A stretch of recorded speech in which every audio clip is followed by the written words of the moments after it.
ਵਾਹਿਗੁਰੂ।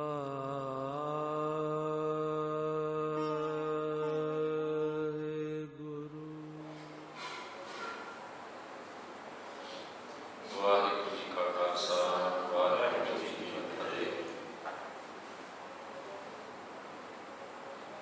ਆਪਾਂ last class ਦੇ ਵਿੱਚ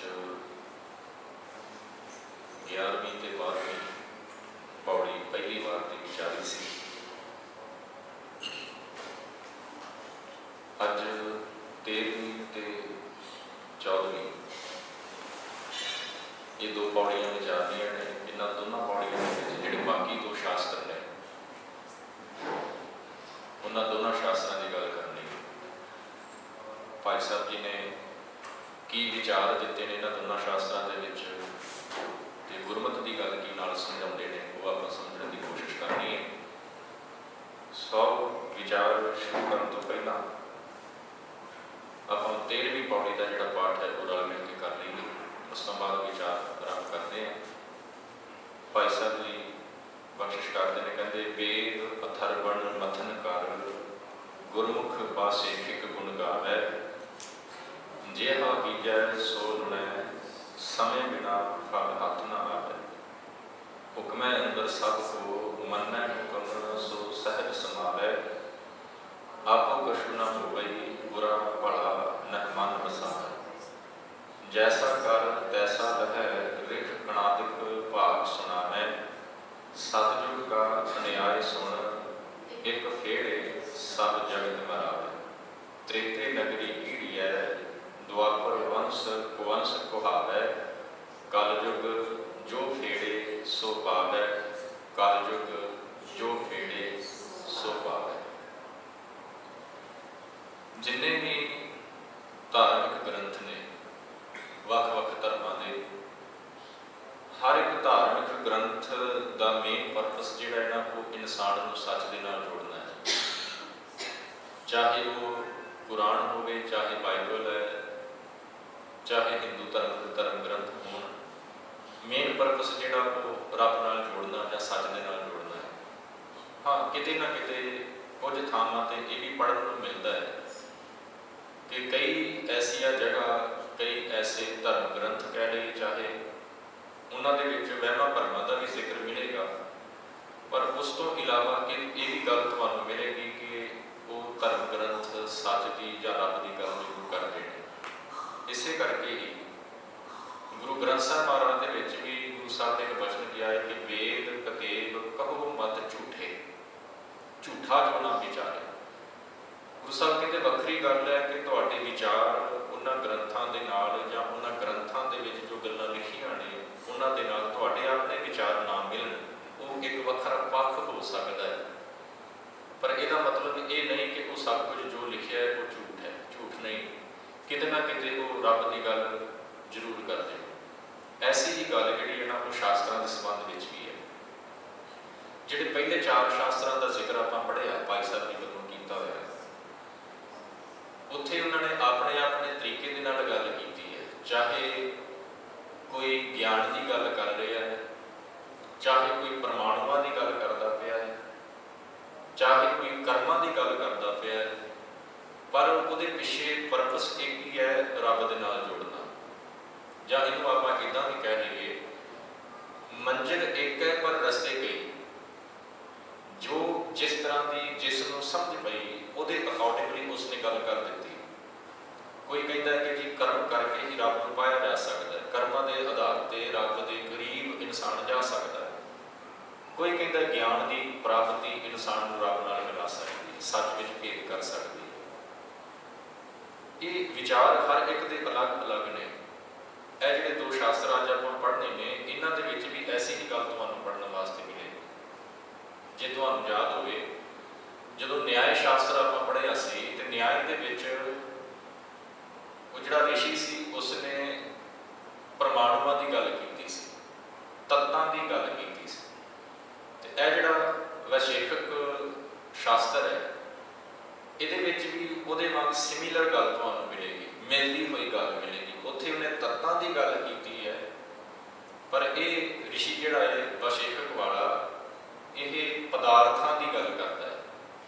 ਉਹ ਤੱਤਾਂ ਦੀ ਗੱਲ ਕਰਦਾ ਹੈ, याद रहे। ये पदार्थां की गल करता है, केवल पदार्थां की ही गल नहीं करेगा। अगे चल के थोड़ा जिहा होर भी ये कुछ गल्लां दा जिक्र करता है, वो आपां पढ़ांगे।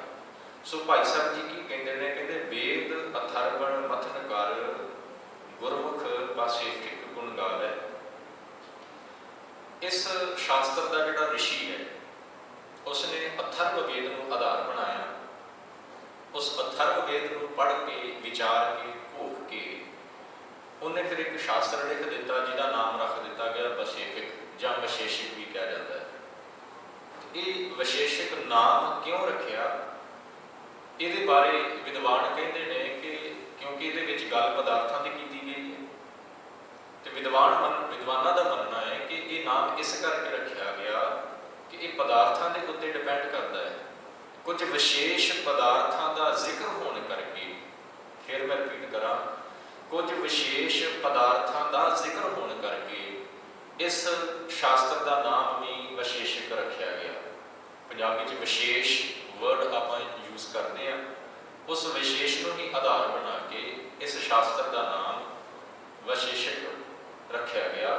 पदार्थों की गल इस शास्त्र के विच तुहानूं मिलेगी। वो पदार्थ 6 तरह के मानता है जी, वैसे ये ऋषि विशेषक वाला वो कहता 6 पदार्थ जिहड़े ने ना, इन्हां 6 पदार्थों का ज्ञान हो जाना। वो 6 पदार्थ द्रव गुण कर्म समवाय इस तरह करके वो 6 पदार्थ मानता है। कहते जिस इंसान को इन्हां 6 पदार्थों का ज्ञान हो गया पूर्ण तौर पर, वो इंसान ज्ञानी हो जाएगा, वो इंसान मोक्ष को प्राप्त कर जाएगा। तो जो ये 6 पदार्थों का जिक्र करता है तो ये इकल्ले 6 पदार्थों से ही नहीं रुकता, वो एक एक पदार्थ के अगों कई कई किस्मां अगों चल पैंदियां ने। एग्जैम्पल के तौर पर इकल्ले जिहड़ा पहला पदार्थ है ना द्रव, उस द्रव पदार्थ का जिक्र करदियां होए कहंदा इस द्रव दियां अगों 9 किस्मां बन जांदियां ने। 9 किस्मां अगों इस द्रव पदार्थ दियां बन जांदियां ने। ते इसे तरह जिहड़े अगे 5 होर पदार्थ ने, गुण है, कर्म है, समान्य है, समवाय है, इन्हां दी भी अगों कई कई किस्मां उसने इस शास्त्र दे विच बयान कीतियां ने।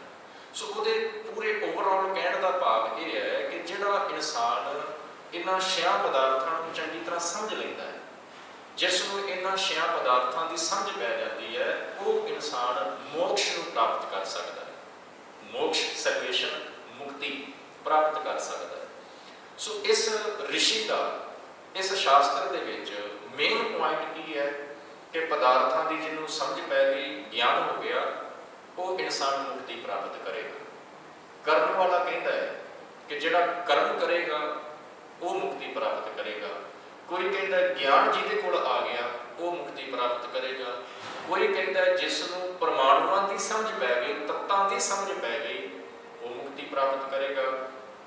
इसने पदार्थों को आधार बना दिता मोक्ष प्राप्त करने वास्ते। एक गल ये तुहानूं मिलेगी, तो दूसरी गल जिहड़ी इहदे विचों मिलेगी वो ये है, ये कहता है कि जिहा बीजै सो लुणै समय बिना फल हाथ ना आवे। जिहा बीजै सो लुणै समय बिना फल हाथ ना आवे। ये आप बाणी च एक गल पढ़ते हैं ना जी कि जिस तरह का तुसीं कर्म करोगे फल तुहानूं उस तरह का ही मिलना है। ये सारिਆਂ ਨੂੰ पता है कि जो असीं कर्म करांगे उसका फल सानूं जरूर मिलेगा। What goes around comes around वाली गल सारिਆਂ ਨੂੰ चंगी तरह पता है। पर इत्थे ये इकल्ली यही गल नहीं कह रहा कि जो करोगे वो भरोगे, इकल्ली यही गल नहीं कहता। इन्हें अगे ऐड की कीता होया है, कहता समय बिना फल हाथ ना आवे। कोई बीज आप जमीन के विच बीज दिंदे, उन्होंने फल लगता है, वो वड्डा होंदा, स्प्राउट होंदा है पहला, फिर हौली हौली वो वड्डा होंदा है, उन्होंने फुल लगते हैं, फिर फल लगता है। तो जो फल लग गया ये थोड़ी ना है कि उन्होंने आप तोड़ के तो खाना शुरू कर दें। फल लगन तो बाद फिर उसकी वेट की जाती है कि कदों ये पकेगा। जो पक जाएगा उदों आप तोड़ के उन्होंने यूज़ करते हैं, खाने या किसी भी तरह चाहे जूस बना के जिमें भी। ਇਹਦਾ पॉइंट की है इत्थे कि समय बिना समा आउण ते तुहानूं उहदा फल मिलेगा। फिर याद रहे, वो कहता समा जिस तरह का तुसी बीजोगे फल तुहानूं वो मिलना है, पर समा आउण ते ये नहीं कि अज बीजा तुहानूं अज ही फल मिल जाएगा। ये गुरमत के नालों इहदा एक पॉइंट थोड़ा जिहा अलग है। इनू किते ये ना समझ लियो कि गुरु साहब ने भी बाणी च यही गल कीती है, तो यही गल है विशेषक वाला भी करता पिया। वो कहता तुसी बीज दिता है तो तुरंत तुहानूं इहदा फल नहीं मिलना, समा आउण ते तुहानूं दा फल मिलेगा। समा कदों आएगा? वो फिर पदार्थां वाल घूम के चला जाता है जदों इस समय की गल करता है। वो कहता जदों तुसीं पदार्थां नूं चंगी तरह समझोगे ना, फिर तुहानूं पता लगेगा कि किवें तुहानूं इहदा फल प्राप्त होना है। सो ये कहता है कि जिहा बीजै सो ढुणै समय बिना फल हाथ ना आवे। ते अगली गल की है, कहता हुक्म है अंदर सब को मन्नै हुक्म सो सहज समा। ये तो पहली पंक्ति को ध्यान च रखियो। उस पहली पंक्ति की अद्धा पाठ जिहड़ा उहदा अद्धा पाठ जिहड़ा ना समय बिना फल हाथ ना आवे, उहनूं भी कहता हुक्म है अंदर सब को, सारी सृष्टि हुक्म दे विच है। जिहड़े वर्ड मीनिंग सारी सृष्टि सारा संसार उहदे हुक्म दे विच है। जिहड़ा हुक्म नूं मन लएगा, जिसने हुक्म नूं समझ लिया, वो सहज समावे, वो आत्मिक अडोलता प्राप्त कर लेगा, वो उस मालक दे विच लीन हो जाएगा। इहदा भाव की है? ਉਹਦੇ ਕਹਿਣ ਦਾ मतलब ये है कि ਜਦੋਂ ਤੁਸੀਂ जो बीज दिता है, समा जो आएगा ਉਹਦਾ ਤੁਹਾਨੂੰ फल मिलेगा, जरूर मिलेगा, ਉਹ ਤੋਂ इनकार नहीं किया जा सकता। पर वो समय का आना उन्होंने पदार्थों के उत्ते डिपेंड करता है, जिन्होंने 6 पदार्थों का जिक्र करता है ना, उन्होंने उत्ते डिपेंड करता है कि तुसीं बीजिया की है तो किस समय किस रुत के विच कह लीए, चाहे आप समझण दे लई किहड़े टाइम ते की बीजिया है, ये उत्ते भी बड़ा कुछ डिपेंड करता है। तो जदों तुसीं पदार्थां नूं समझोगे, उन्हां पदार्थां दे राहीं तुहानूं समझ पेगी कि ये सारी सृष्टि का जिहड़ा चक्कर है ना, उन्हां पदार्थां दे दुआले ही घुमदा है। सारी सृष्टि का चक्कर उन्हां पदार्थां दे दुआले ही घुमदा है। तो जिसने उन्हां पदार्थां नूं समझ लिया, उन्हां दा ज्ञान इंसान नूं हो गया, तो यदा मतलब होएगा कि उसनूं ये पता लग गया कि सब कुछ उन्हां पदार्थां करके है। उन्हां पदार्थां दे सर्कल नूं इत्थे वो हुक्म का नाम दिंदा पिया। हुक्म है अंदर सब को, जो भी पदार्थां दे विच चेंज आता है। मैं फिर बीज की एग्जाम्पल मैं लवां। बीजिया बीज अपन पहला मेरी हथेली के उत्ते सी, हथ दे विच मैं पकड़िया उस बीज नूं, पर उहदे विच कोई चेंज नहीं आया। मैं अपनी हथेली के उत्ते भावें 1 दिन 10 दिन 1 महीना साल 10 साल रख के बैठा रहा, उहदे विच कोई चेंज नहीं आएगा। पर जदों उस बीज नूं मैं जमीन दे विच बीज देवांगा, उहदे विच चेंज आउणा शुरू हो जाना है। इदां ही हुंदा जी, जदों आपां बीज दिंदे आ, चेंज उस टाइम तो उहदे विच आउणा शुरू हो जाता है, सर्कल स्टार्ट हो जाता है। कहते जिसने इस गल नूं समझ लिया कि पदार्थ है जिहड़ा बीज एक पदार्थ है, समझियो बीज एक पदार्थ है।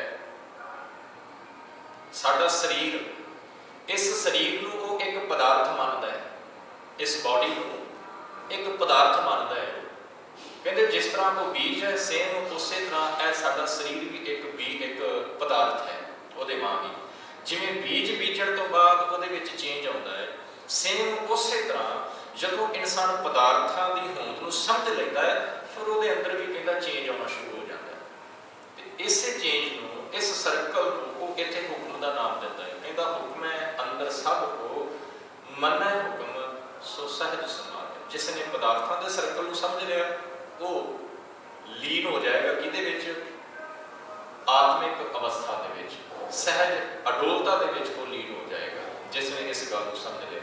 तो तीजी गल कहता आपको कशु ना हो वही बुरा भला है मन मसावे। आपको कशु ना हो वही बुरा भला है मन मसावे। यह बड़ा बड़ा डिफरेंस है गुरमत के नालों इस विशेषण का। की कहता है गुरु साहब कहते हैं बाणी दे विच कि इंसान कर्म करता है, जिवें बाबा फरीद जी ने कहा ना कि फरीदा लोड़ा दाख बिजुरियां किकर बीजै जट हंडै उन कताइंदा पहला लोड़ा पट। जे मैनू रेजन खाण का शौक है, जां मैं खाना चाहना, तो मैनू बीज भी उस तरह का ही बीजना पेगा, उस तरह का बीज मैनू बीजना पेगा। ਤਾਂ ਹੀ ਮੈਨੂੰ ਰੇਜ਼ਨਸ ਮੇਵੇ ਜਿਹੜੇ ਨੇ ਉਹ ਖਾਣ ਵਾਸਤੇ ਮਿਲਣਗੇ। ਪਰ ਇਹ ਕੀ ਕਹਿੰਦਾ ਹੈ? ਕਹਿੰਦਾ ਸਾਡੇ ਹੱਥ ਵਿੱਚ ਕੁਝ ਨਹੀਂ ਹੈ, ਆਪੋ ਕਛੁ ਨਾ ਹੋਵੇ। ਸਾਡੇ ਆਪਣੇ ਹੱਥ ਦੇ ਵਿੱਚ ਕੁਝ ਨਹੀਂ ਹੈ। ਉਹ ਜਿਹੜੀ ਮੈਂ ਕਿਹਾ ਸੀ ਨਾ ਕਿ ਅੱਧਾ ਪਾਠ ਜਿਹੜਾ ਫਸਟ ਪੰਕਤੀ ਦਾ, ਸੈਕਿੰਡ ਪੰਕਤੀ ਦਾ, ਉਹਨੂੰ ਯਾਦ ਰੱਖਿਓ, ਸਮੇਂ ਬਿਨਾ ਕਛ ਹੱਥ ਨਾ ਆਵੇ। ਉਹ ਉਸ ਬੇਸ ਨੂੰ, ਉਸ ਗੱਲ ਨੂੰ ਆਧਾਰ ਬਣਾਉਂਦਾ ਹੈ। ਕਹਿੰਦਾ ਸਾਡੇ ਵੱਸ ਵਿੱਚ ਕੁਝ ਨਹੀਂ ਹੈ, ਜੋ ਕੁਝ ਵੀ ਤੁਹਾਡੇ ਨਾਲ ਵਾਪਰ ਰਿਹਾ ਹੈ ਨਾ, ਉਹ ਸਮੇਂ ਦੇ ਚੱਕਰ ਕਰਕੇ। ਜੋ ਕੁਝ ਵੀ ਤੁਹਾਡੇ ਨਾਲ ਵਾਪਰ ਰਿਹਾ ਹੈ, ਬੁਰਾ ਜਾਂ ਭਲਾ, ਉਹ ਸਮੇਂ ਕਰਕੇ ਹੈ।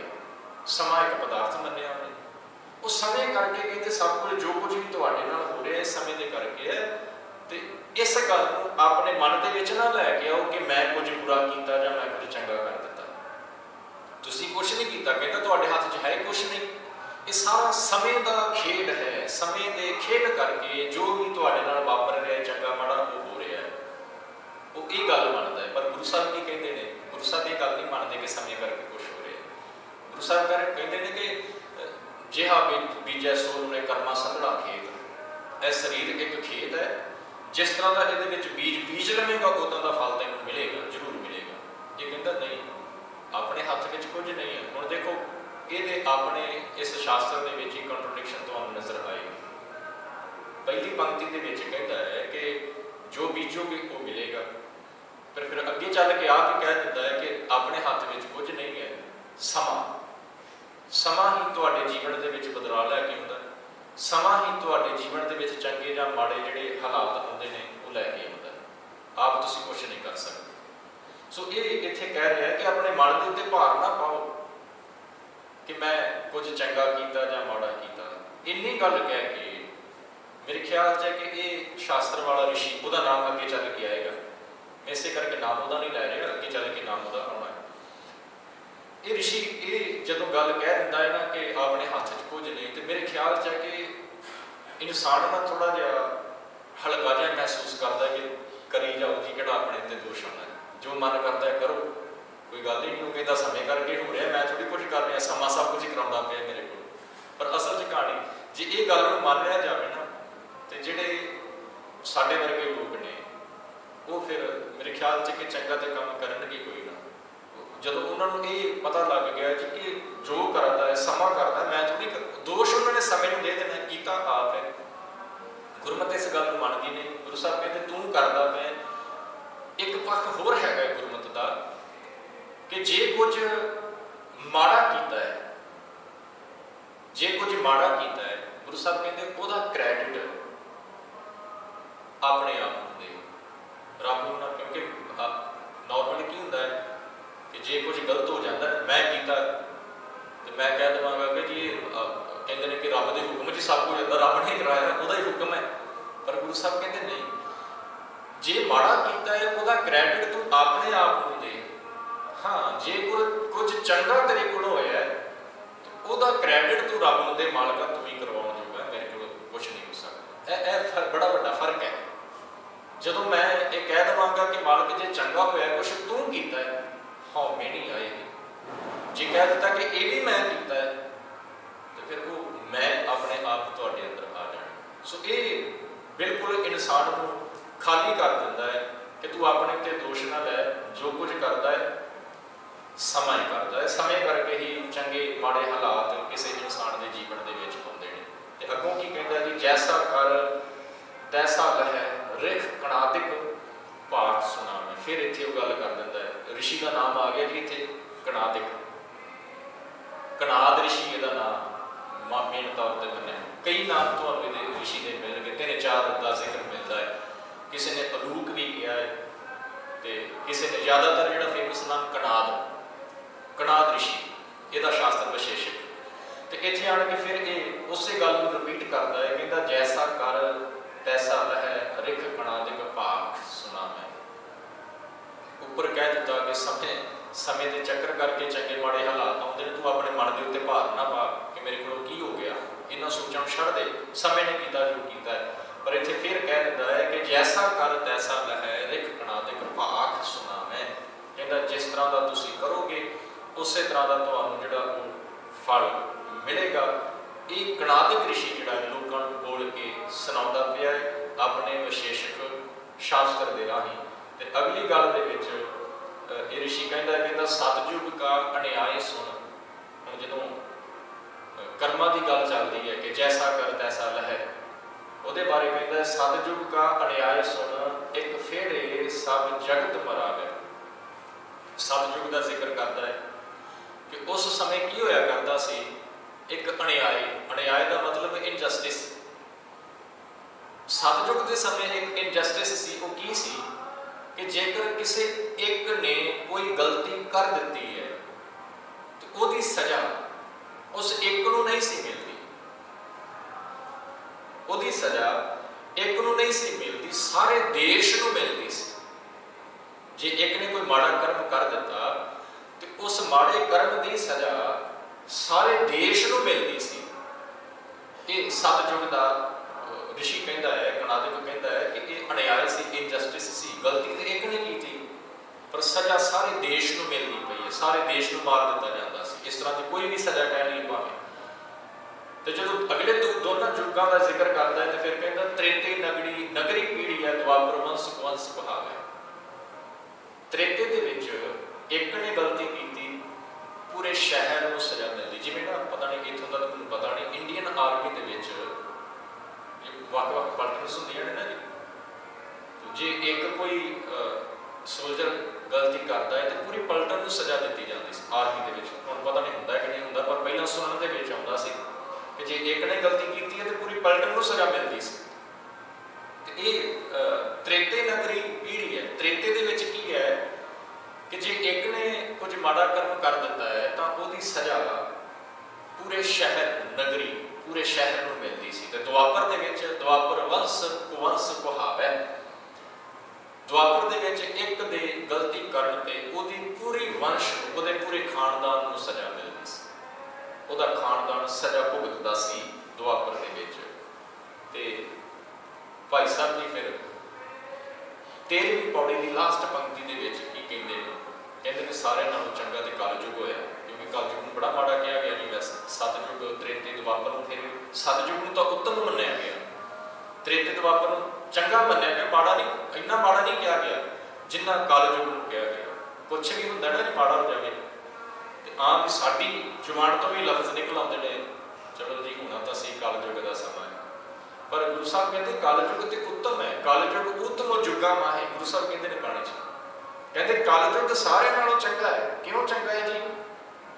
कहते कलयुग जो फेड़े सो पावे, जिहड़ा गलती करेगा उन्होंने ही सजा मिलेगी।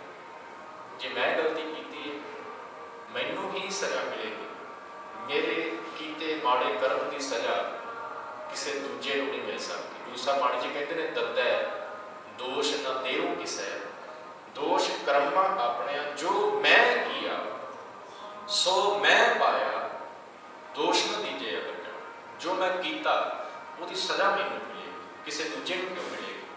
भुख मैनू लगी है, रोटी मैं खावांगा, भुख मेरी मिटेगी, किसी दूजे की थोड़ी ना मिटनी है। ये थोड़ी ना कि मैं कह देवां मां भुख लगी है तो मां को कह दे कोई ना रोटी मैं खा लेनी, भुख तेरी मिट जाए, इदा थोड़ी ना होना। जे चंगा कर्म करांगा तो उसका फल भी मैनू मिलना है, जे माड़ा करांगा तो उसकी सजा भी मैनू मिलेगी। कलयुग का एक कानून मन्निया गया तो गुरु साहब ने इसे करके इस कलयुग को चंगा किया। तो ऋषि भी कहता है कि जी जो तुसीं करोगे वो तुहानू भरना पेगा। वो वखरी गल है कि ये ज़्यादा जोर जिहड़ा है इस कणाद ऋषि वालों पदार्थों के उत्ते दिता गया कि जिहड़ा पदार्थों के ज्ञान को समझ लवेगा। बड़ी लंबी चौड़ी विचार है जी पदार्थों की, वैसे बड़ा लंबा विषय है, फिलोसफिकल विषय की बड़ा लंबा है, पर मोटी जी गल वो पदार्थों के ज्ञान के पका दिंदा है कि जिहड़ा पदार्थों के ज्ञान को समझ गया, जिसनूं समझ पै गई पदार्थों की पूर्णता उत्ते, वो मुक्त हो गया। ये मेन विषय कणाद के इस विशेषण शास्त्र का है। जिहड़ा अगला शास्त्र है जी 14वीं पौड़ी तो 6वें शास्त्र का जिक्र करते हैं भाई साहब जी। तो इस 6वें शास्त्र का नाम की है जी? कहते शेख नाग पतंजल मथिया गुरमुख शास्त्र नाग सुनाई। तुसीं देखते पे हो ना शेष नाग एक साइड ते तस्वीर साफ, ਇਹਨੂੰ ਫਨੀਅਰ ਸੱਪ ਵੀ ਕਹਿੰਦੇ ਨੇ ਪੰਜਾਬੀ 'ਚ। ਇਸ ਸ਼ਾਸਤਰ ਦਾ ਨਾਮ ਸ਼ੇਸ਼ਨਾਗ ਵੀ ਇਹਨੂੰ ਕਿਹਾ ਗਿਆ ਜੀ। ਇਹਨੂੰ ਪਤੰਜਲ ਦਾ ਯੋਗ ਸ਼ਾਸਤਰ ਵੀ ਕਿਹਾ ਜਾਂਦਾ ਹੈ। ਰਿਸ਼ੀ ਦਾ ਨਾਮ ਪਤੰਜਲ ਹੈ। ਮੇਰੇ ਖਿਆਲ 'ਚ ਤੁਸੀਂ ਪਤੰਜਲੀ ਕਰਕੇ ਜ਼ਿਆਦਾ ਸੁਣਿਆ ਹੋਏਗਾ। ਇੰਡੀਆ ਦੇ ਵਿੱਚ ਬੜਾ ਫੇਮਸ ਹੈ, ਬਾਹਰ ਵੀ ਤੁਸੀਂ ਉਹਦੇ ਪ੍ਰੋਡਕਟ ਤੁਹਾਨੂੰ ਮਿਲ ਜਾਏਗੇ ਨਾ ਜੀ। ਪਤੰਜਲੀ ਯੋਗ, ਜਿਹੜਾ ਪਤੰਜਲੀ ਰਿਸ਼ੀ ਹੈ ਨਾ ਜੀ, ਇਹਨੂੰ ਉਸ ਸ਼ੇਸ਼ਨਾਗ ਦਾ ਅਵਤਾਰ ਮੰਨਿਆ ਗਿਆ ਹੈ।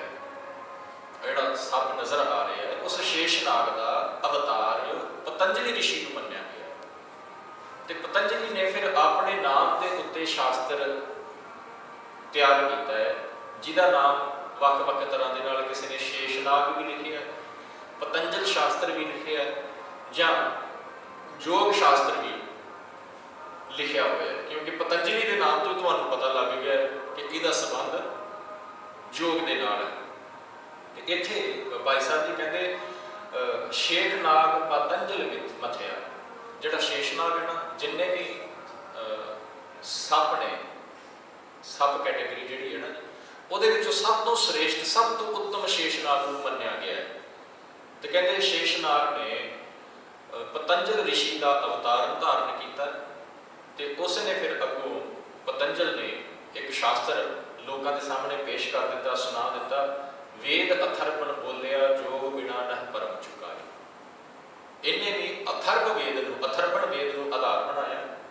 ਧਿਆਨ ਰਹੇ, ਜਿਹੜਾ ਵਿਸ਼ੇਸ਼ਕ ਪੜ੍ਹ ਕੇ ਹਟੇ ਆਪਾਂ ਕਨਾਦ ਰਿਸ਼ੀ ਵਾਲਾ, ਉਹਨੇ ਵੀ ਅਥਰਵ ਵੇਦ ਨੂੰ ਹੀ ਆਧਾਰ ਬਣਾਇਆ ਤੇ ਪਤੰਜਲ ਨੇ ਵੀ ਅਥਰਵਣ ਵੀ ਆਧਾਰ ਬਣਾਇਆ। ਹੁਣ ਦੇਖੋ, ਜਿਹੜਾ ਬੇਸ ਹੈ ਉਹ ਇੱਕ ਹੀ ਵੇਦ ਹੈ, ਅਥਰਵ ਵੇਦ। ਵਿਸ਼ੇਸ਼ਕ ਕਹਿੰਦਾ ਹੈ ਕਿ ਪਦਾਰਥ ਹੀ ਸਭ ਕੁਝ ਨੇ, ਪਦਾਰਥਾਂ ਦਾ ਗਿਆਨ ਬੰਦੇ ਨੂੰ ਮੁਕਤੀ ਦਿੰਦਾ ਹੈ। ਉਸੇ ਅਥਰਵ ਵੇਦ ਨੂੰ ਆਧਾਰ ਬਣਾ ਕੇ ਇਹ ਪਤੰਜਲ ਰਿਸ਼ੀ ਕਹਿ ਰਿਹਾ ਹੈ ਕਿ ਜੀ ਯੋਗ ਤੋਂ ਬਿਨਾਂ ਇਨਸਾਨ ਦੇ ਅੰਦਰੋਂ ਭਰਮ ਨਹੀਂ ਮੁੱਕਣਾ, ਭਰਮ ਤੋਂ ਛੁਟਕਾਰਾ ਨਹੀਂ ਮਿਲਣਾ। ਤੇ ਜਦੋਂ ਤੱਕ ਭਰਮ ਨਹੀਂ ਖਤਮ ਹੋਏਗਾ ਇਹਦੇ ਅੰਦਰੋਂ, ਉਦੋਂ ਤੱਕ ਇਹ ਮੁਕਤ ਨਹੀਂ ਹੋ ਸਕਦਾ। ਤੇ ਜਦੋਂ ਆਪਾਂ ਯੋਗ ਨੂੰ ਪੜ੍ਹਦੇ ਹਾਂ ਤਾਂ ਕੀ ਕਹਿ ਰਿਹਾ? ਵੇਦ ਅਥਰਵਣ ਬੋਲਿਆ ਯੋਗ ਬਿਨਾ ਨਹ ਭਰਮ ਚੁਕਾਈ। ਅੰਦਰੋਂ ਭਰਮ ਭਟਕਣਾ ਇਹਦੀ ਖਤਮ ਨਹੀਂ ਹੁੰਦੀ ਯੋਗ ਤੋਂ ਬਿਨਾ। ਹੁਣ ਜਦੋਂ ਤੁਸੀਂ ਯੋਗ ਸ਼ਾਸਤਰ ਨੂੰ ਪੜ੍ਹੋਗੇ ਤੇ ਉਹਦੇ ਵਿੱਚ ਇਹਨੇ ਬੜਾ ਲੰਬਾ ਚੌੜਾ ਜ਼ਿਕਰ ਕੀਤਾ ਜੀ ਯੋਗ ਦਾ। ਵੈਸੇ ਯੋਗ ਲਫ਼ਜ਼ ਜਿਹੜਾ ਹੈ ਨਾ, ਇਹਦਾ ਜੇ ਵਰਡ ਮੀਨਿੰਗ ਕਰਕੇ ਦੇਖੀਏ ਤੇ ਯੋਗ ਦਾ ਮਤਲਬ ਹੁੰਦਾ ਹੈ ਮਿਲਾਪ। ਮਿਲਾਪ। ਤੇ ਜਦੋਂ ਵਰਡ ਆਪਾਂ ਯੂਜ਼ ਕਰਦੇ ਨਾ ਜੋਗੀ, ਵਰਡ ਜਦੋਂ ਯੂਜ਼ ਕੀਤਾ ਜਾਂਦਾ ਹੈ ਜੋਗੀ, ਤੇ ਇਹਦਾ ਮਤਲਬ ਹੋ ਜਾਂਦਾ ਹੈ ਮਿਲਿਆ ਹੋਇਆ, ਜਿਹੜਾ ਮਿਲ ਚੁੱਕਾ ਹੈ, ਜੁੜਿਆ ਹੋਇਆ, ਉਹਨੂੰ ਜੋਗੀ ਕਿਹਾ ਜਾਂਦਾ ਹੈ। ਯੋਗ ਦਾ ਮਤਲਬ ਹੈ ਮਿਲਾਪ। ਜੋਗੀ ਕਹਿੰਦੇ ਨੇ ਜਿਹੜਾ ਮਿਲ ਚੁੱਕਾ ਹੈ, ਜੁੜ ਚੁੱਕਾ ਹੈ ਰੱਬ ਦੇ ਨਾਲ। ਹੁਣ ਇਹ ਯੋਗ ਸ਼ਾਸਤਰ ਦੇ ਵਿੱਚ ਇਹਨੇ 8 ਅਸ਼ਟਾਂਗ ਮਾਰਗ ਵੀ ਕਿਹਾ ਜਾਂਦਾ ਹੈ ਜੀ। ਯੋਗ ਸ਼ਾਸਤਰ ਦੇ ਵਿੱਚ ਨਾ ਯੋਗ ਸਾਧਨਾ ਵਾਲਾ ਅਸ਼ਟਾਂਗ, ਜਿਹਦੇ 8 ਤੱਤ ਨੇ, 8 ਹਿੱਸੇ ਜਾਂ 8 ਅਵਸਥਾਵਾਂ ਕਹਿ ਲਈਏ। ਯਮ, ਨਿਯਮ, ਪ੍ਰਤਿਹਾਰ, ਪ੍ਰਾਣਾਯਾਮ, ਇਹ ਸਮਾਧੀ ਤੱਕ ਜਾਂਦਾ ਜੀ। ਸਮਾਧੀ 8ਵੀਂ ਮੰਜ਼ਿਲ ਹੈ, 8ਵੀਂ ਅਵਸਥਾ ਕਹਿ ਲਈਏ ਆਪਾਂ ਸਮਝਣ ਦੇ ਲਈ। 8th ਸਟੇਜ ਹੈ ਸਮਾਧੀ। ਸਮਾਧੀ ਤੱਕ ਪਹੁੰਚਣਾ ਹੈ। ਯਮ ਤੋਂ ਸ਼ੁਰੂ ਕਰਕੇ ਉਹ ਸਮਾਧੀ ਤੱਕ ਪਹੁੰਚਦੇ ਨੇ। ਇਹ ਪਤੰਜਲ ਕਹਿੰਦਾ ਹੈ ਕਿ ਜਿਸਨੇ ਵੀ ਸਮਾਧੀ ਤੱਕ ਪਹੁੰਚਣਾ ਹੈ। ਸਮਾਧੀ ਕੀ ਹੈ? ਕਿ ਪ੍ਰਮਾਤਮਾ ਦੇ ਵਿੱਚ ਕਹਿੰਦਾ ਲੀਨ ਹੋ ਜਾਣਾ, ਆਪਣੀ ਸੁਰਤ ਜਿਹੜੀ ਹੈ ਉਹਦੇ ਵਿੱਚ ਸਮਾ ਜਾਣੀ, ਪਰਮਾਤਮਾ ਦੇ ਨਾਲ ਸੁਰਤ ਦਾ ਮੇਲ ਹੋ ਜਾਣਾ, ਉਹ ਸਮਾਧੀ ਕਹਿੰਦਾ ਹੈ।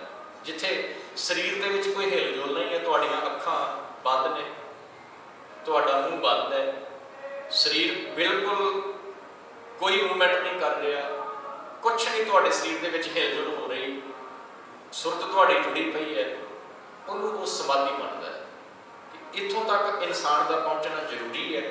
ਜਿਹੜਾ ਪਹੁੰਚੇਗਾ ਉਹ ਸਿੱਧ ਹੈ। ਸਿੱਧ ਲਫ਼ਜ਼ ਦਾ ਪਤਾ ਜੀ ਕੀ ਹੁੰਦਾ ਹੈ?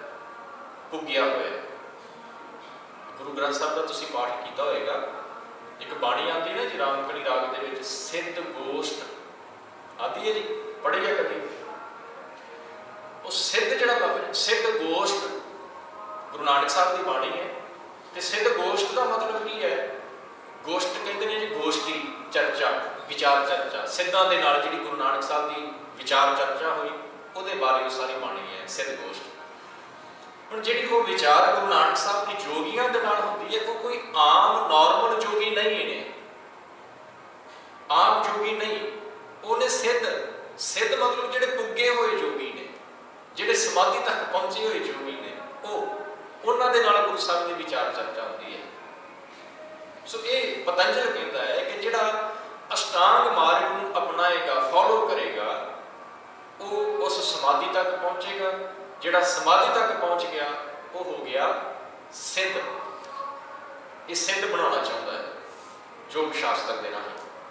हुण ध्यान दिओ, ये कहता तुहाडा ध्यान उदों तक नहीं टिक सकदा जदों तक तुसीं प्राणायाम करके, प्राणायाम करके, प्राणायाम मतलब योग साधना,